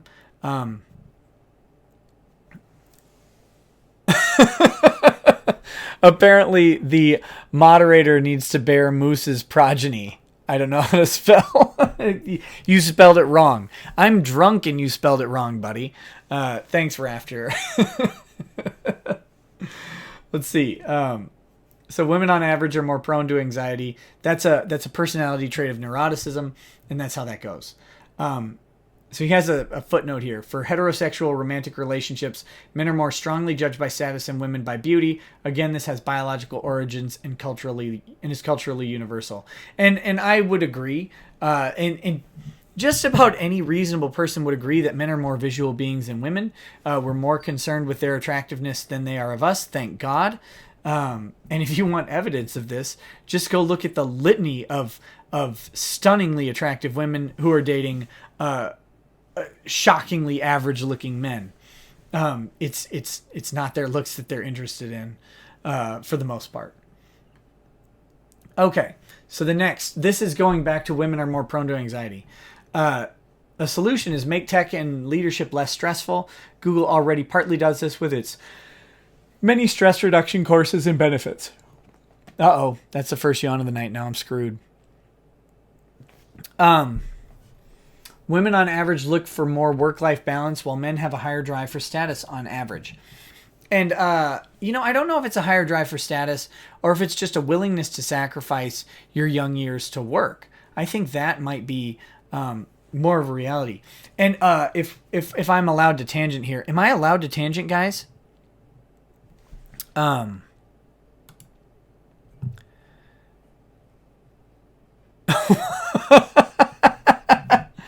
So, thanks, moderator, for blanking out Clay. That was a good comment, though, Clay. I'm with it. So, if I'm allowed to tangent for a second here, there are various, I guess, alt-right or right-wing commentators who talk about sexual market value.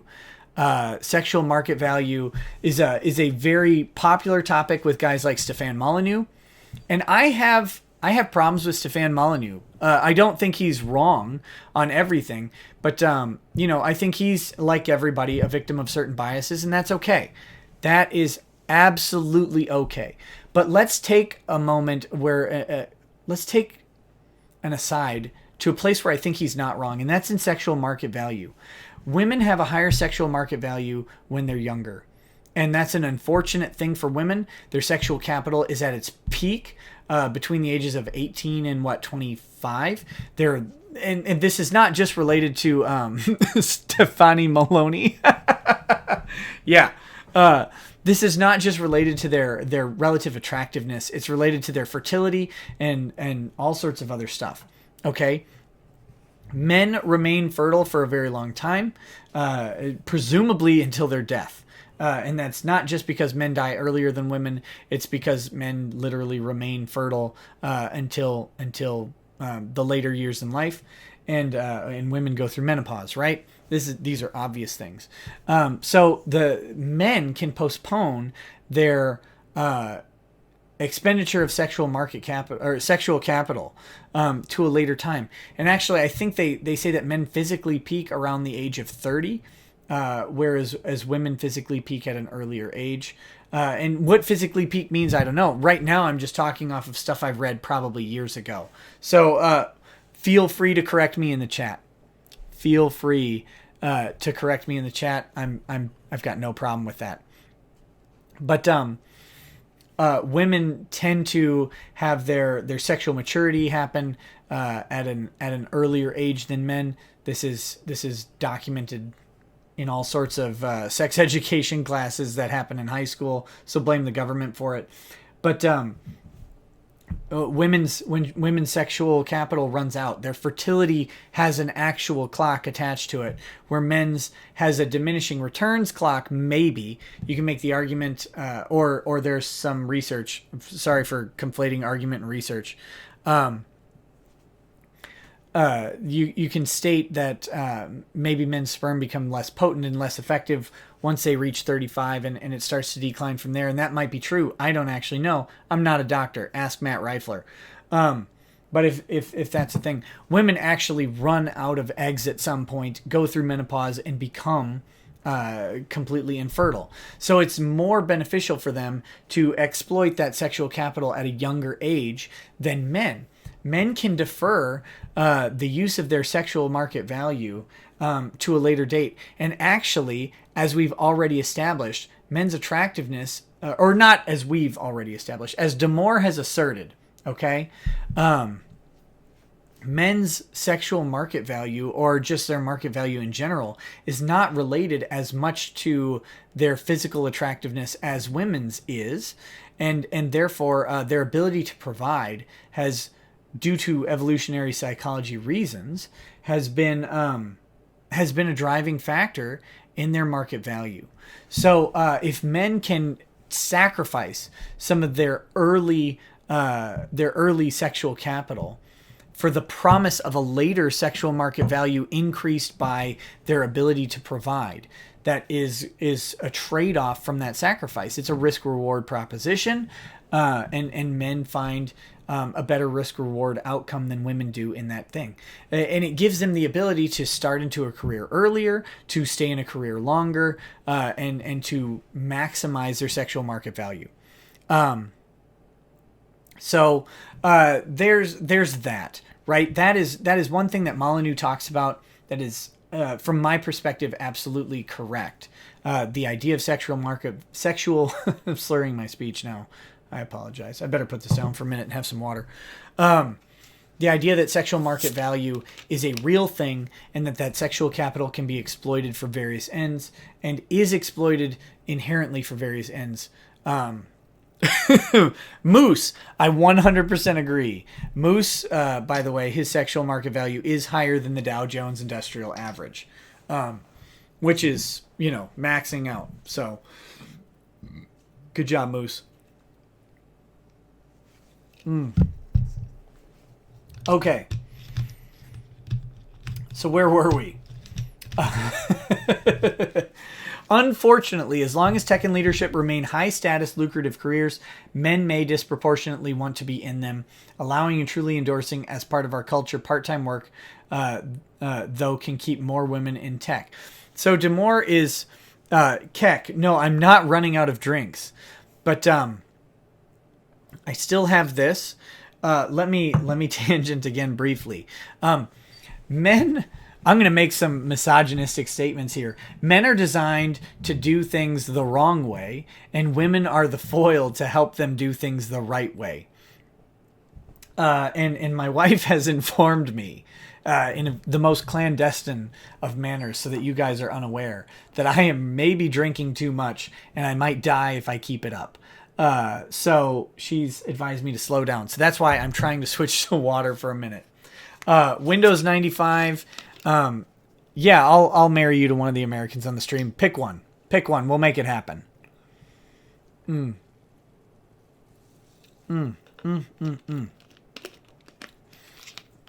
Okay.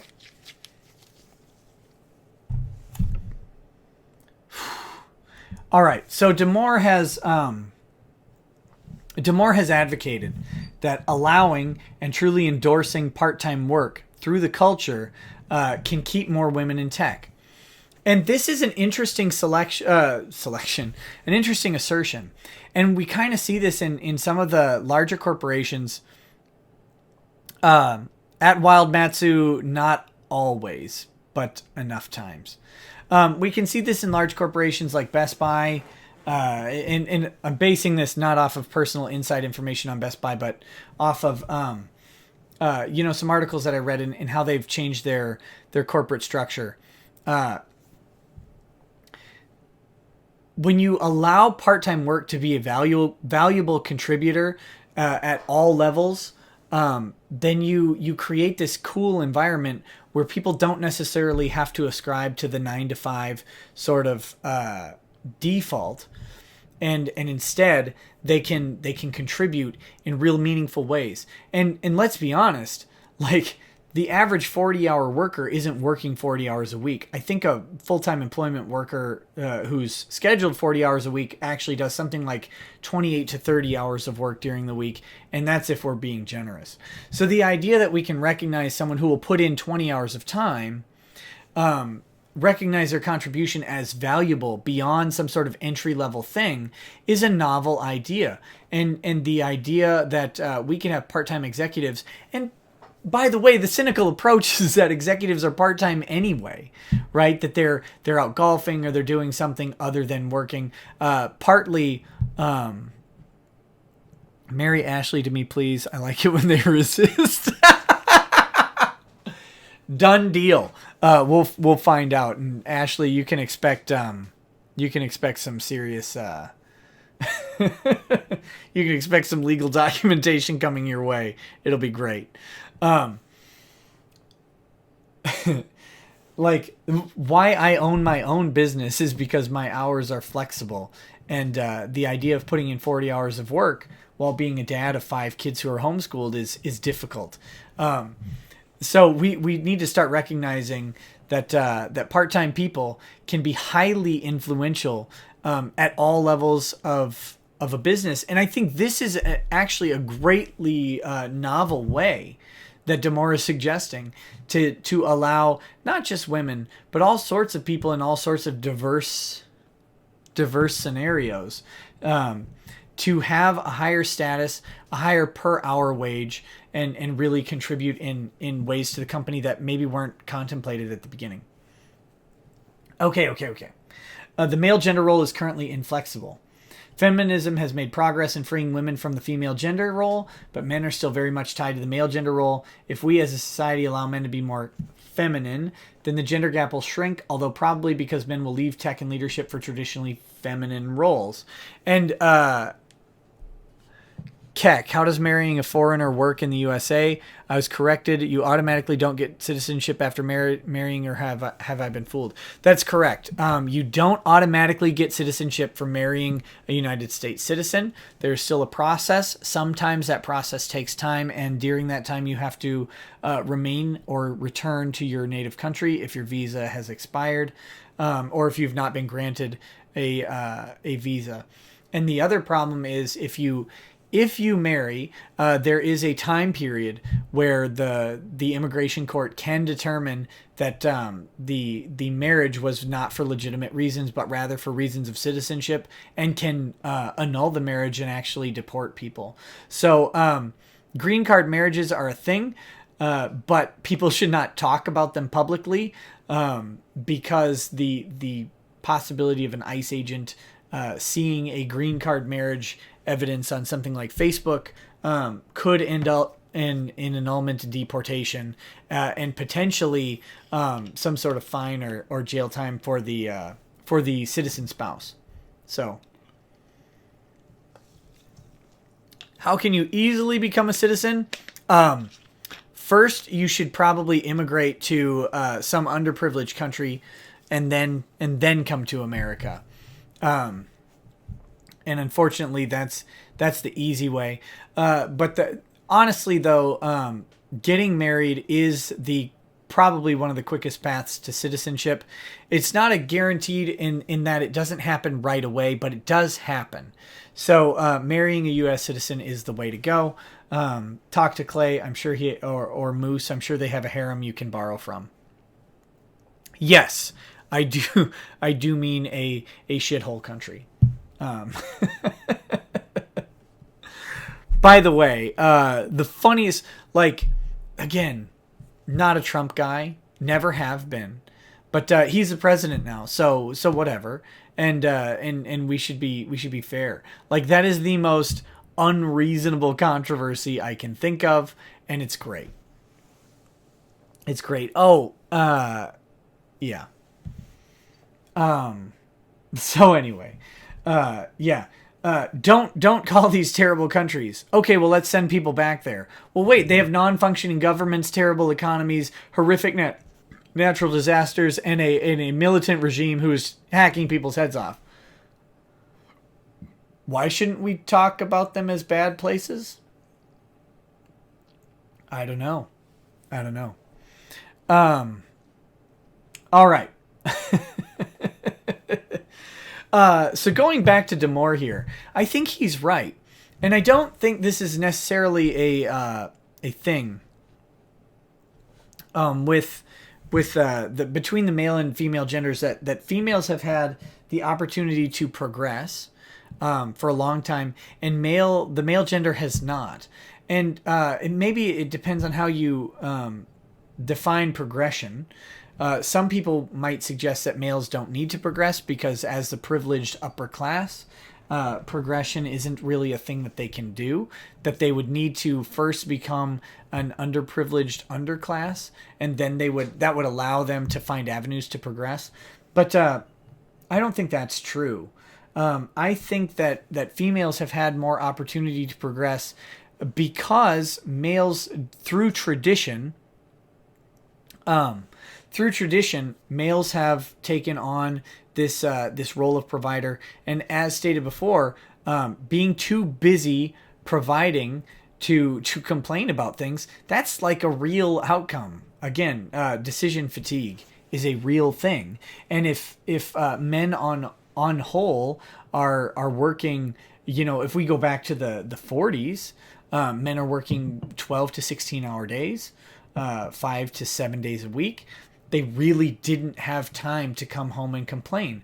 Women were at home, and whether you agree or disagree with the validity of that, they were there, and on average had more time to contemplate literally their role in society, whereas men's role in society was already established.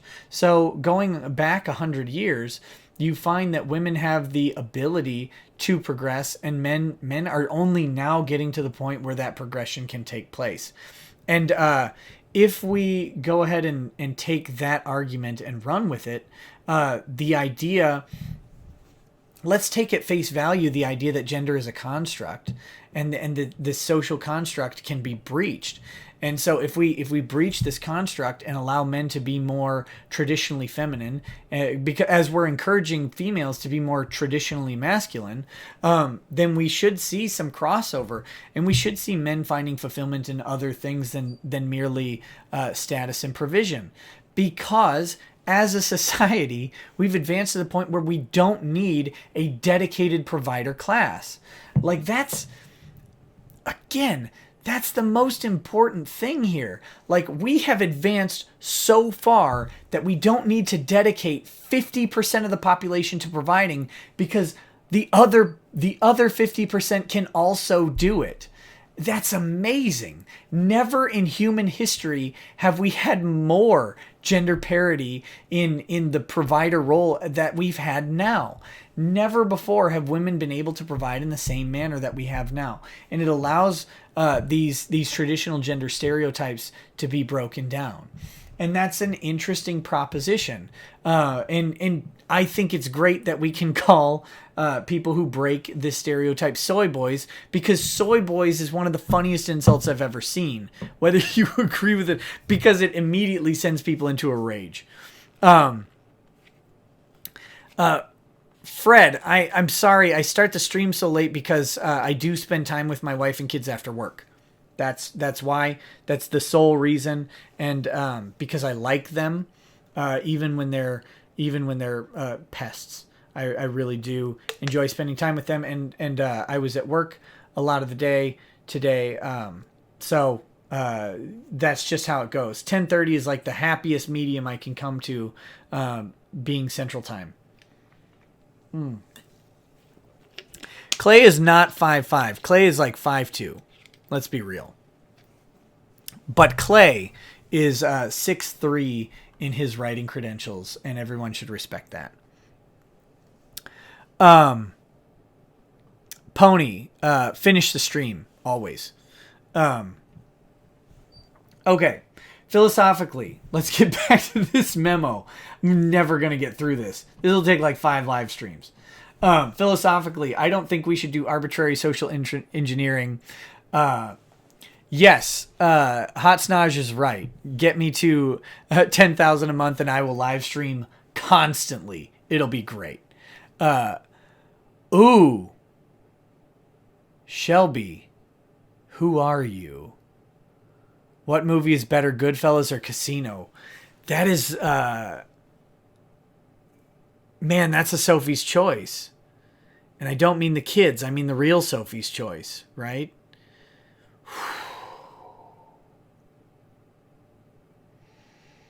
I'm going with Goodfellas. Man, I love Goodfellas.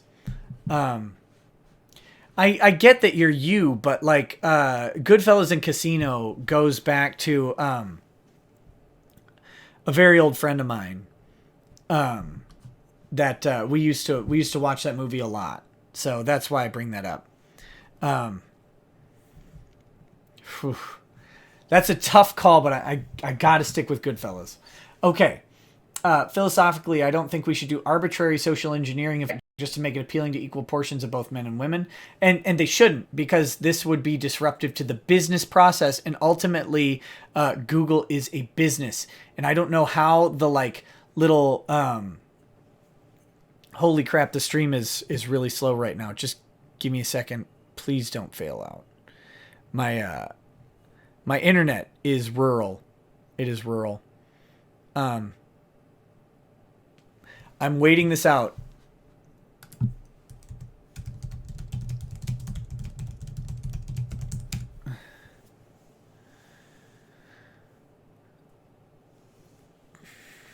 Okay, don't worry. I'm still here.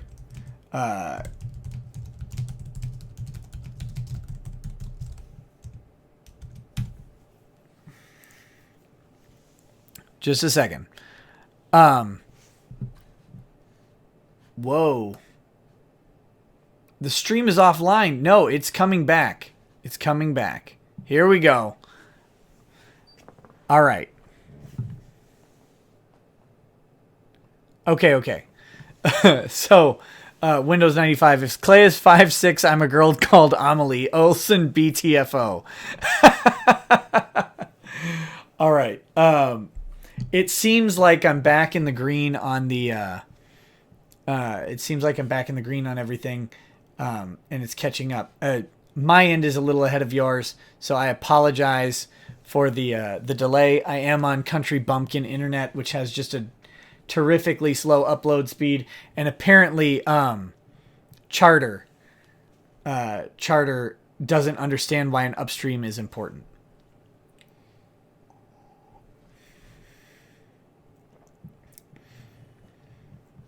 Okay. Where was I? Google is a business, and they've created this little microcosm of culture to forget, like almost intentionally to forget, that Google is a business that is designed to make money. And I don't understand it. Okay. So for each of these changes, we need principled reasons for why it helps Google. And Damore is right here, because Google, like I said, has a duty to shareholders, and that duty is paramount to them as a publicly traded company. Like, they have a legal obligation. They have a legal obligation for that, to uphold that duty and to do right by their shareholders. That is, we should be optimizing for Google, with Google's diversity being a component of that. For example, currently those willing to work extra hours or take extra stress will inevitably get ahead, and if we try to change that too much, it may have disastrous consequences. Also, yeah, Dax, you're right. It's got to be $5,000 a month before I can get good internet, buddy. Make that happen. Also, when considering the costs and benefits, we should keep in mind that Google's funding is finite, so its allocation is more zero-sum than is generally acknowledged. And I think this is a product of Google being such a massive company that the people inside Google forget that there are funding limits and there are obligations to shareholders. Truthfully, an interesting concept, like synthesizing some of Damore's earlier stuff,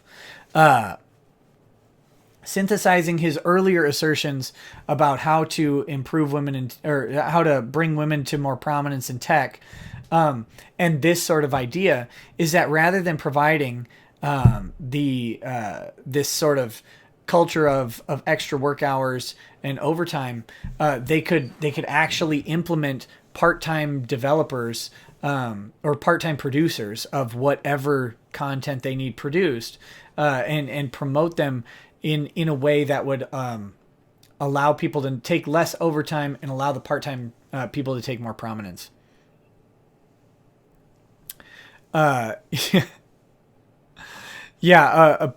James, you're right. I think again, some really bored, soft people are really mad that I'm getting some sort of success on YouTube, and you know, whatever, they can leave their dislikes. I just don't care. Johnny, man, that sucks. I had to drive from my house to Benson, Minnesota and back. That's like 2 hours, and that was way too much. But the drive to Benson is garbage. Also, Benson straddles the line of being garbage itself.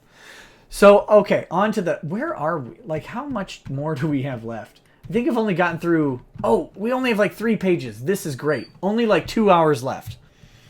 The harm of Google's biases. I strongly believe in gender and racial diversity.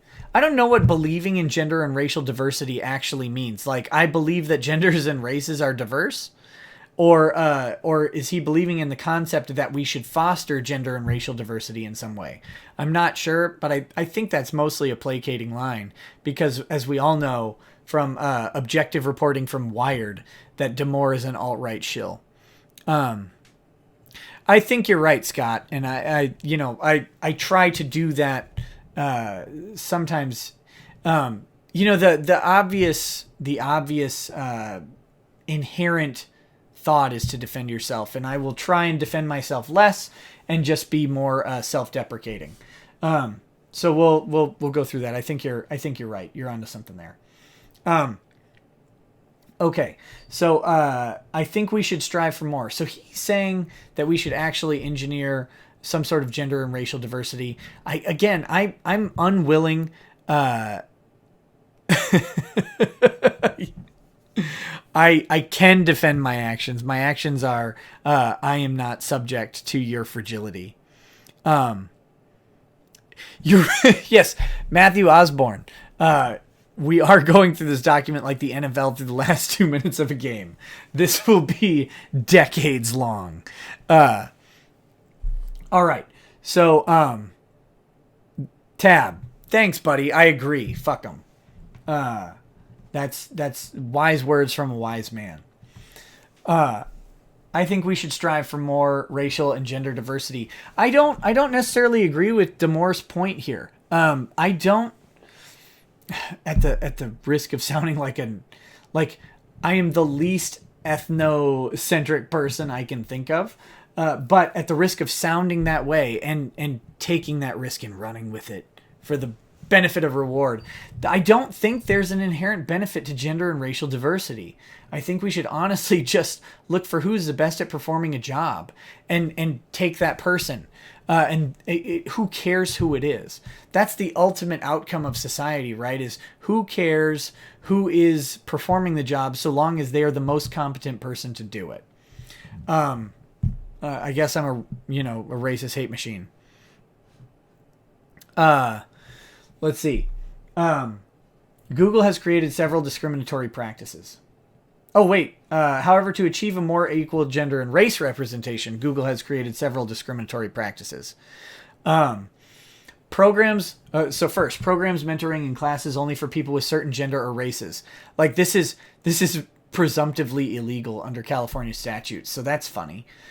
2, a high priority queue and special treatment for diversity candidates. Also overtly problematic under California law.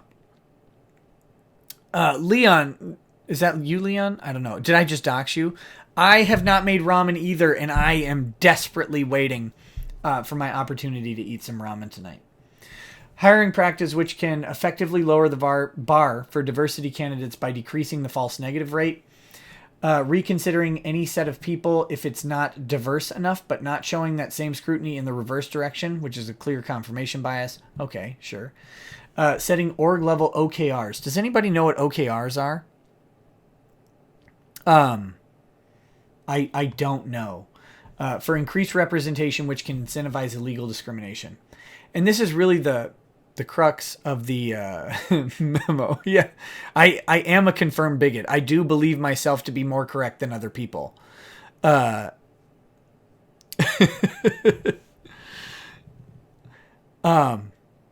Moderator, I will talk about identifying as a building in a little bit.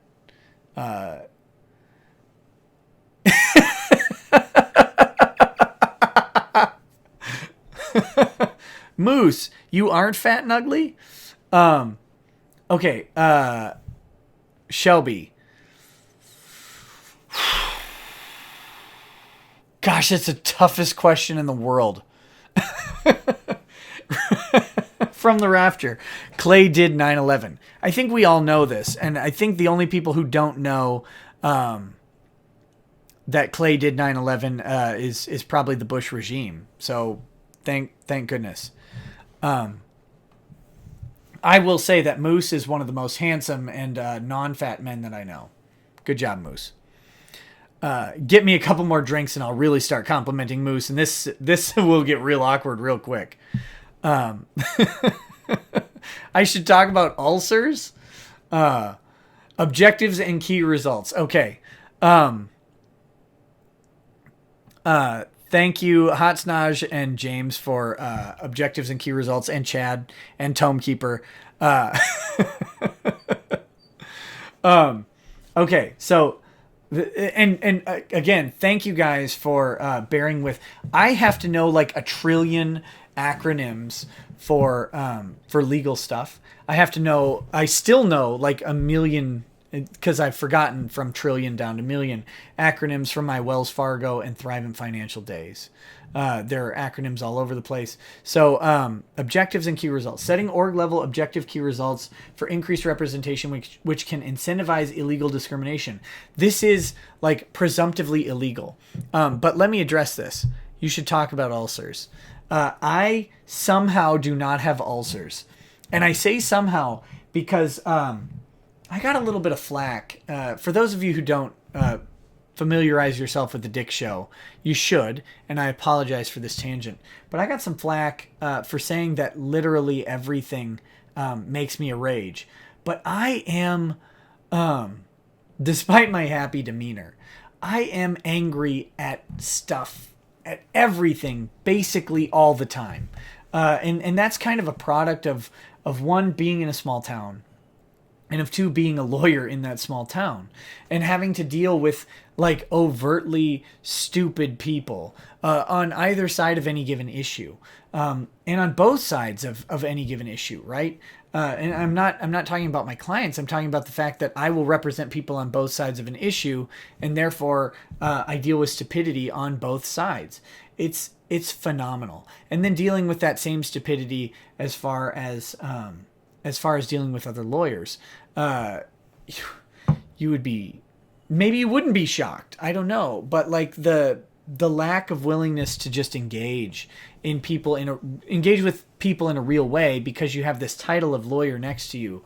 It's ridiculous. And the fact that I don't have an ulcer, as a result of all this is, I don't know. I guess I'm fortunate. Carlos, I don't drink beer. I've not found a beer that I've really liked. That's why I stick to the harder liquors. I really like Scotch. And I just don't. Yes, Internet Popular, you do have ulcers in my legal opinion. That is, I'll write you a memo if you need one. I have not replaced that bottle of Lagavulin yet.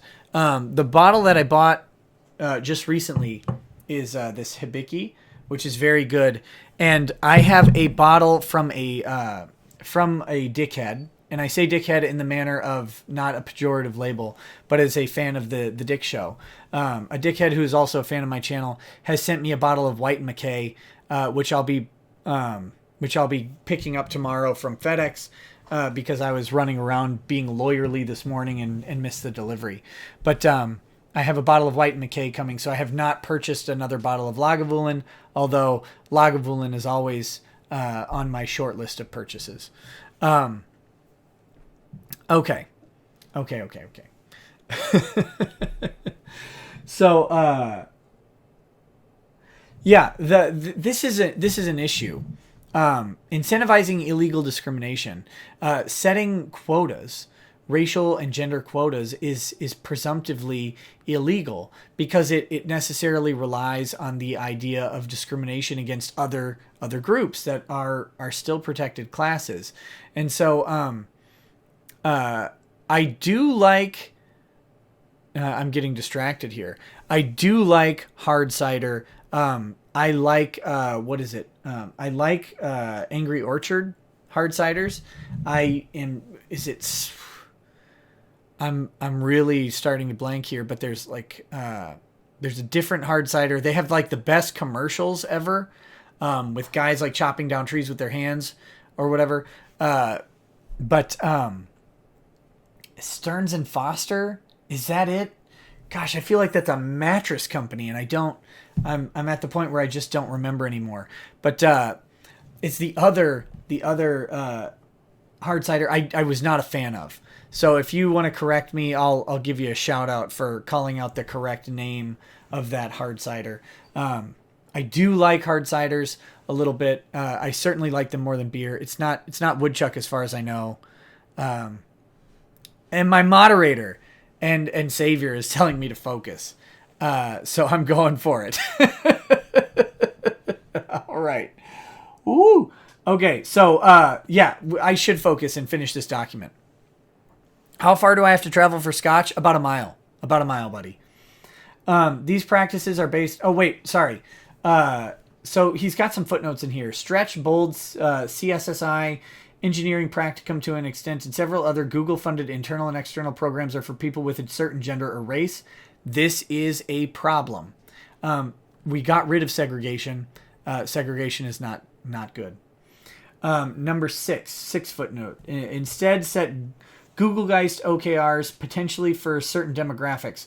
We can increase representation at an org level by either making it a better environment for certain groups, which would be seen in survey scores, or discriminating based on protected status, which is illegal, and I've seen it done. And we all have now, thanks to this lawsuit. Increased representation OKRs can incentivize the ladder and create zero-sum struggles between orgs. No, it's the other... no, God. Let me see.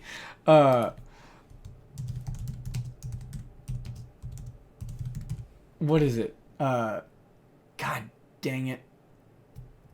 What are the hard ciders?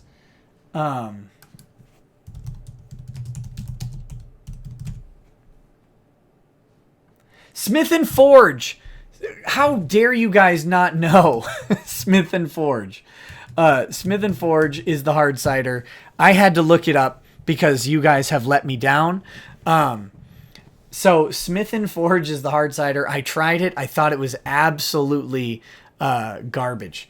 Again, I apologize for not being able to think of that earlier. I do like Angry Orchard. I don't like Smith and Forge. There you go. It's done. And now I can move on. And I have this disability where I have to find answers. Yes, Andrew. To answer your question, yes. Okay. Again, thanks to this lawsuit, we have seen it done. We have seen the illegal discrimination when anyone is saying, when anyone is saying,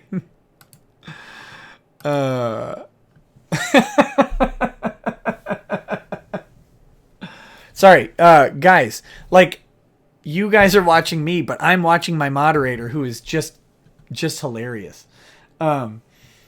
And deserves a massive amount of praise, if not for just moderating, but for being funny in doing so.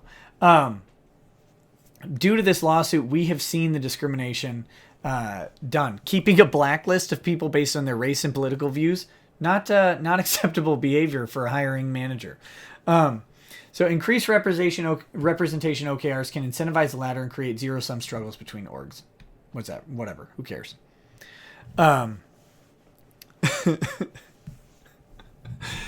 These practices are based on false assumptions generated by our biases. What practices? I'm actually lost because I think I just tangented for an hour.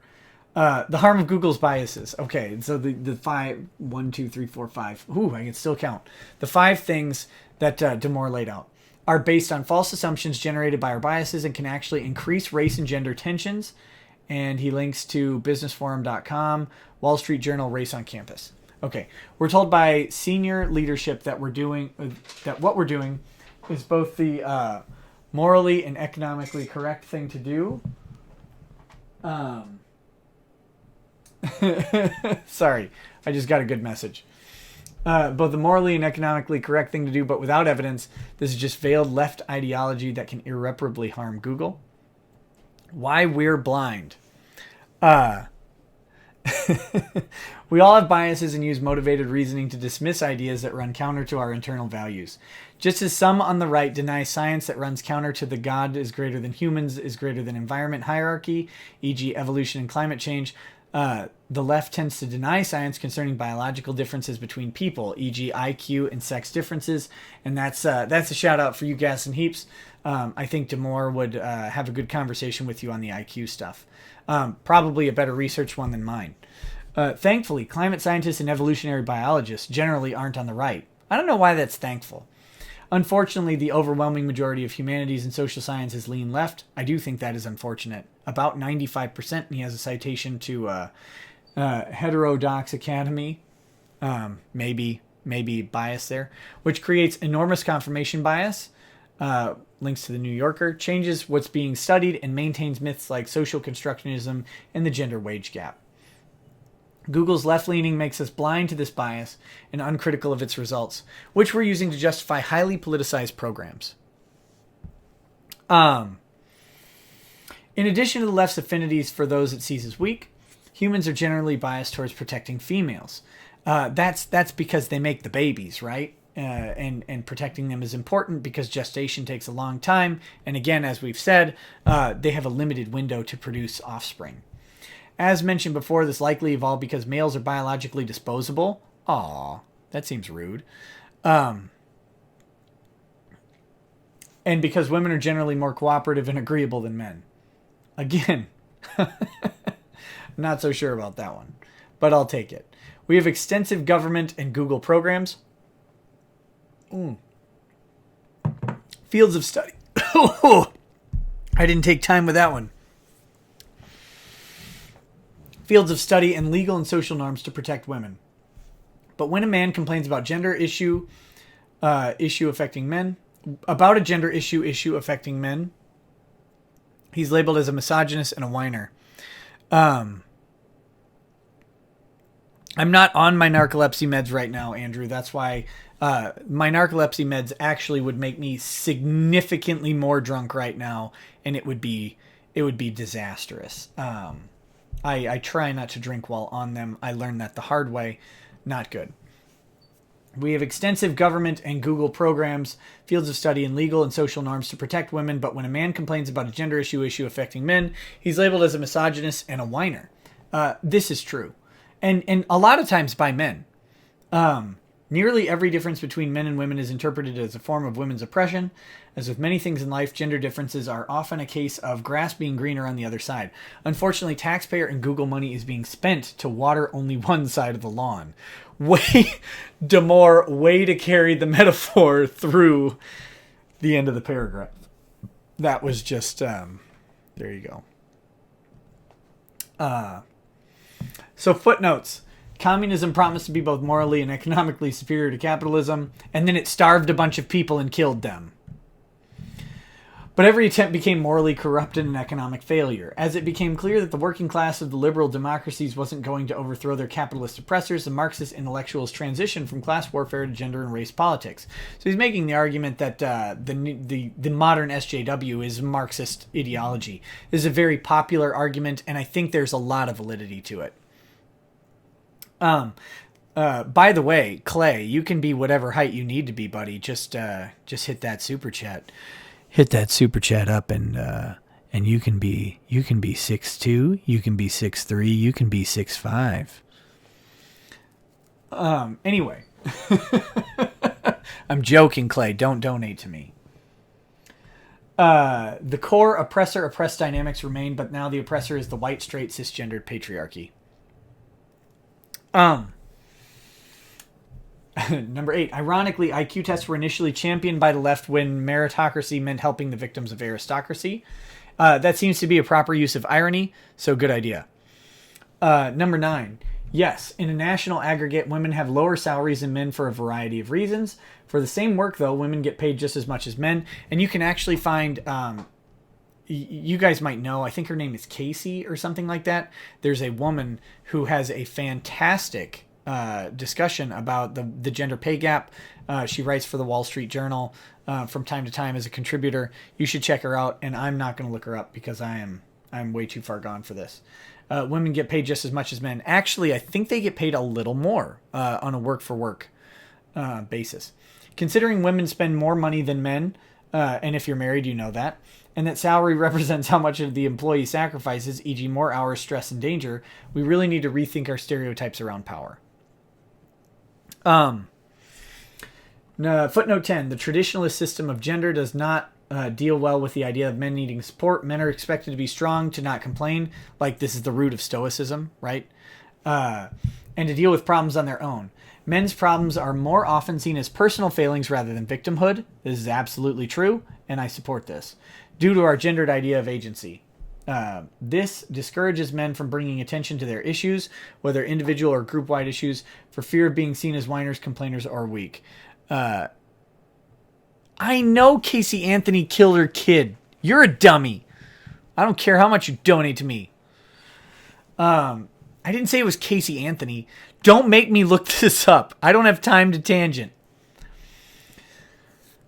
This stream is already 2 hours and 20 minutes long. The same compassion for those seen as weak creates political correctness, which constrains discourse and is complacent to the extremely sensitive PC authoritarians that use violence and shaming to advance their cause. While Google hasn't harbored the violent leftist protests that we're seeing at university, the frequent shaming in TGIF, and I've been told what that means and I forgot. Thank God it's feminism. That's what we're going with. And in our culture has created the same silent, psychologically unsafe environment. Suggestions. Here is Damore's list of solutions. Let's see how unreasonable they are. I hope it's clear that I'm not saying that diversity is bad. To be fair to detractors of Damore, he said diversity is good, but he has made arguments that one could close to reasonably infer that diversity is not good. I will make the argument. Diversity is not good. Shelby, don't do that to me. Chipotle for burritos, Qdoba for that Mexican gumbo, which is sick. Sickly good. Oh no, I'm reverting to 90s lingo. Revertigo's a real thing, and it's not a joke. It's not a laughing matter. Okay. I will say that diversity is bad. Diversity for diversity's sake is bad because James Damore will not say it. Google or society is 100% fair. It absolutely is not fair. Obviously, we shouldn't try to correct it for existing biases or that minorities have the same experience of those in the majority. I think we can agree with most of these statements. My larger point is that we have an intolerance for ideas and evidence that don't fit a certain ideology. And this is true. Whatever side of the spectrum you're on, this is actually true. I'm also not saying that we should restrict people to certain gender roles. I'm advocating for quite the opposite. Treat people as individuals, not just as just another member of their group, which is tribalism. And this is, I ranted about this in a previous video. And when you reduce people to like a gender or even identity, like it's disgusting. It's disgusting that you would dehumanize someone to some sort of category when people are people, and people are people. Whatever.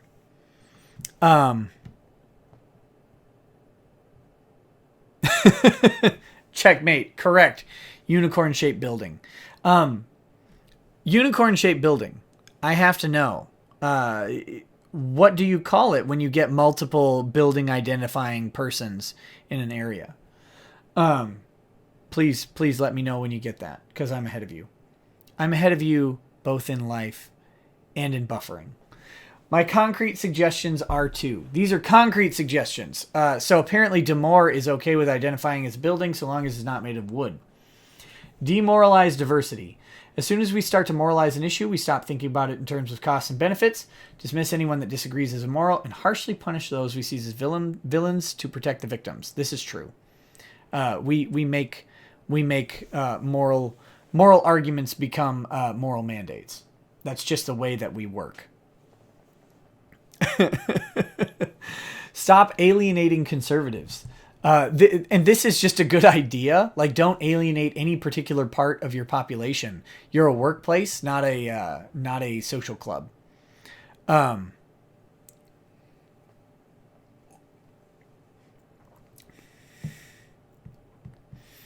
Viewpoint diversity is arguably the most important type of diversity. Yeah, absolutely. Not arguably. It is absolutely the most important type of diversity. And let's just lay this out here. If you have racial diversity, therefore you presumptively have cultural diversity. You presumptively have this cultural diversity. that leads to viewpoint diversity, because if we take the idea that a white person has a different experience and upbringing than a black person or a Hispanic person or alternative brown person or yellow or red, like that's what they used to be called, I guess. But if we're going with the color scheme, purple, I don't even know what colors people's are, because the colors aren't actually the colors of people. But if we say that a certain culture has a different upbringing experience than anyone else, and then is engendered in different ways, then we necessarily come to viewpoint diversity through ethnic diversity. However, we don't need ethnic or gender or national origin diversity to achieve that viewpoint diversity. And if we're looking for certain specific types of viewpoint diversity, we may actually be arguing against our own position or arguing against our own interests in creating that viewpoint diversity. Okay. The most important type of diversity in political orientation is one of the most fundamental and significant ways in which people view things differently. In highly progressive environments, conservatives are a minority that feel like they need to, quote, stay in the closet to avoid open hostility. Again, I have been contacted by software engineers at Google who are afraid to post anything because they're afraid to be fired immediately for their conservative beliefs.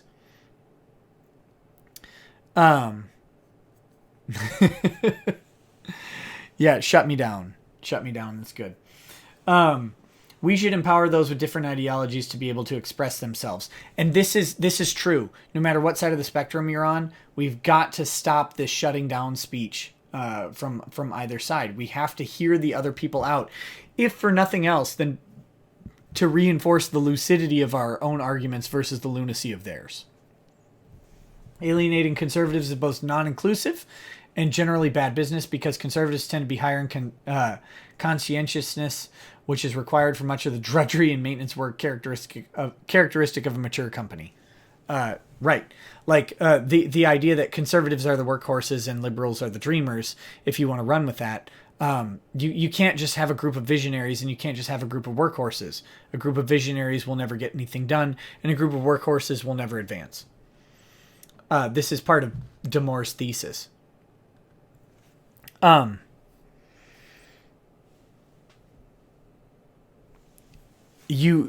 violent speech? Like, are you referring to me punching you in the mouth?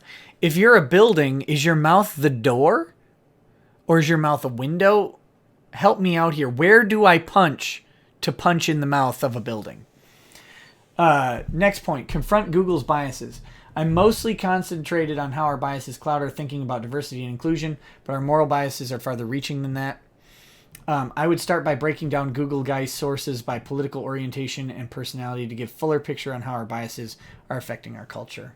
That's pretty boring. Stop restricting programs and classes to certain genders or races. They should definitely do this because there's legal liability doing so. I can't even properly highlight. We know I'm too far gone. These discriminatory practices are both unfair and divisive. Instead, focus on some of the non-discriminatory practices I outlined. Yes, listen to the wise James Damore. Footnote. Political correctness is defined as, quote, the avoidance of forms of expression or action that are perceived to exclude, marginalize, or insult groups of people who are socially disadvantaged or discriminated against, which makes it clear why it's a phenomenon of the left and a tool of authoritarians. Well, I guess James is getting more based as he goes. We're almost done here. Page in a fraction.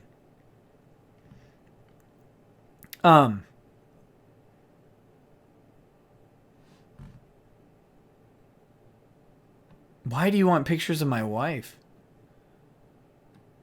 That's weird. She's adorable. I love her very much. Have an open and honest discussion about the costs and benefits of our diversity programs. Discriminating just to increase the representation of women in tech is as misguided and biased as mandating increases for women's representation in the homeless, work-related, and violent deaths, prison, and school dropouts. Yeah, like if you want to mandate women's representation in one thing, if you remove the variable of a job of a positive and put in the variable of a negative where men dominate, it doesn't make sense. Clay, here you go, buddy.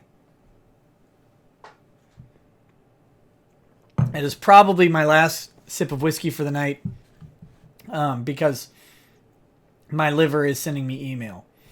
There's currently very little transparency into the extent of our diversity programs, which keeps it immune to criticism for those outside its ideological echo chamber. These programs are highly politicized, which further alienates non-progressives. I realize that some of our programs may be precautions against government accusations of discrimination, but that can easily backfire since they incentivize illegal discrimination. The problem is not that they have these programs which are politicized. The problem is that they're politicized in only one way. Do I think James is an autism? Which James? Focus on psychological safety, not just race, gender, diversity. Oh, James Damore. I don't know. I think there's some articles about it. You know, I don't know. I don't know enough about him or an autism. Focus on psychological safety, not just race, gender, diversity. We should focus on psychological safety, which has shown positive effects and should hopefully not lead to unfair discrimination. We need psychological safety. Safety. We need psychological safety and shared values to gain the benefits of diversity. Having representative viewpoints is important for those designing and testing our products, but the benefits are less clear for those more removed from the user interface. UX. De-empathize empathy. I've heard several calls for increased empathy on diversity issues. While I strongly support trying to understand how and why people think the way they do, relying on active empathy, feeling another's pain, causes us to focus on anecdotes, favor individuals similar to us, and harbor other irrational and dangerous biases. To be honest, guys, by the time I get to a sentence, I'm forgetting the beginning. The end of a sentence, I'm forgetting the beginning. So pardon me if my analysis starts to drop rapidly. Being emotionally unengaged helps us better reason about the facts. Prioritize intention. Our focus on microaggressions and other unintentional transgressions increases our sensitivity, which is not universally positive. Microaggressions aren't real. Let's just do that. Let's just go ahead and lay that out. Sensitivity increases both our tendency to take offense and our self-censorship, leading to authoritarian policies. He's talking about a chilling effect on speech. By the way, do some basic First Amendment research. You'll understand why chilling effects are not desired. Speaking up without the fear of being harshly judged is central to psychological safety, but these practices can remove the safety by judging unintentional transgressions. Microaggression training incorrectly and dangerously equates speech with violence and isn't backed by evidence. And that's probably true.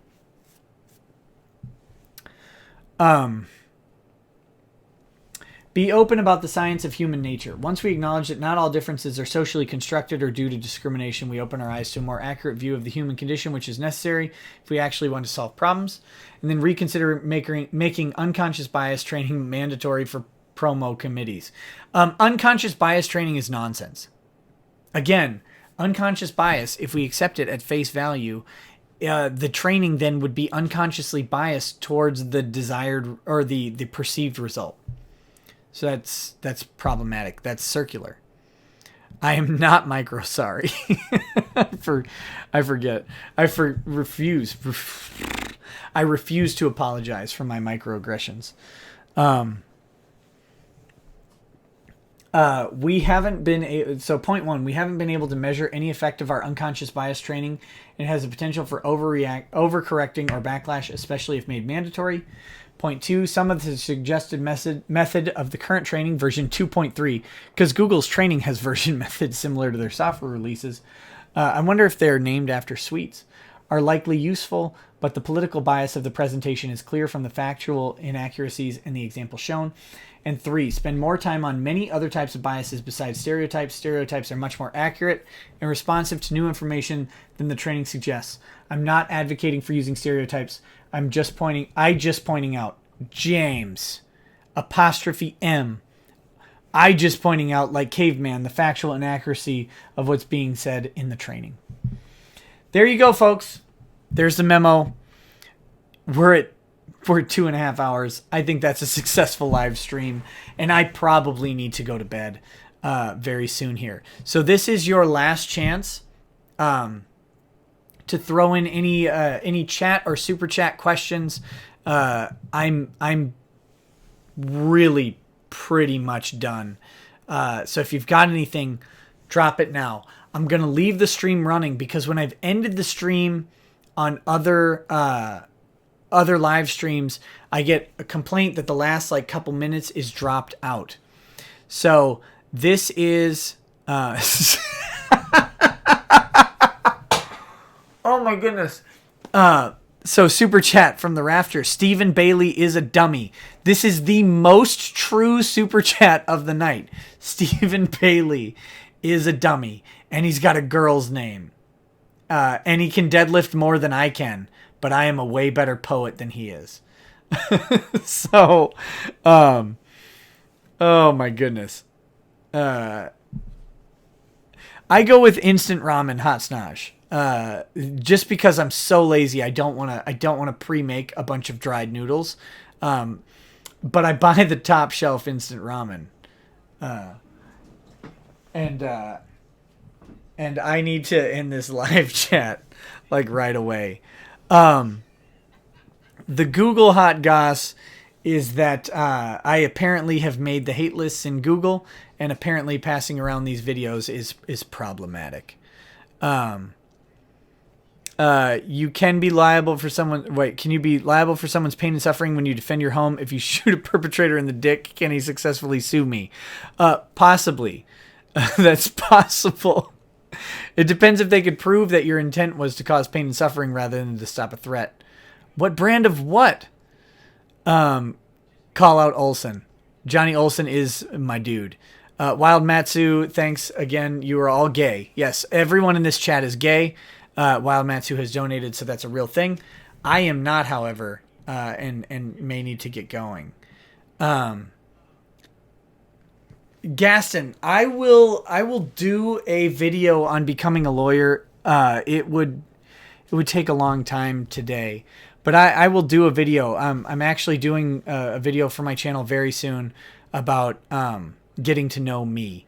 And yes, for my lovely detractors, I will discuss the blackface picture in said video. It will be great.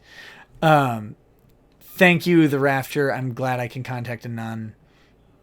My shirt does say very stable genius. Yes. Australian gay marriage law and laughing at how we completely effed it up. Yeah, absolutely. Monster Slayer, send me a link. I am ending this. Clay, it's time. It's time for me to go. It's time for me to move on. I love you guys. Thank you so much for this live stream. I'm going to step away from the mic, and I'm going to end it in like a minute when the buffering catches up to me stepping away, so that everything is preserved. And you are the moderator, my friend. You discipline him. And sure, I'll do a video about logical fallacies. Send me a thing about any logical fallacies that you're after. And Johnny Olsen wins, Leon. At this point, he is a winner. So again, I'm going to step away, and then as soon as my stupid face is out of camera on the buffering thing, I'm going to stop the stream. Thank you guys so much. Really enjoy this chat. And, Leon throws the gauntlet down. Johnny lost. I forgot your woman name, Leon, so I'm sorry. You should have put it in the chat. I don't remember. I'm stepping out now.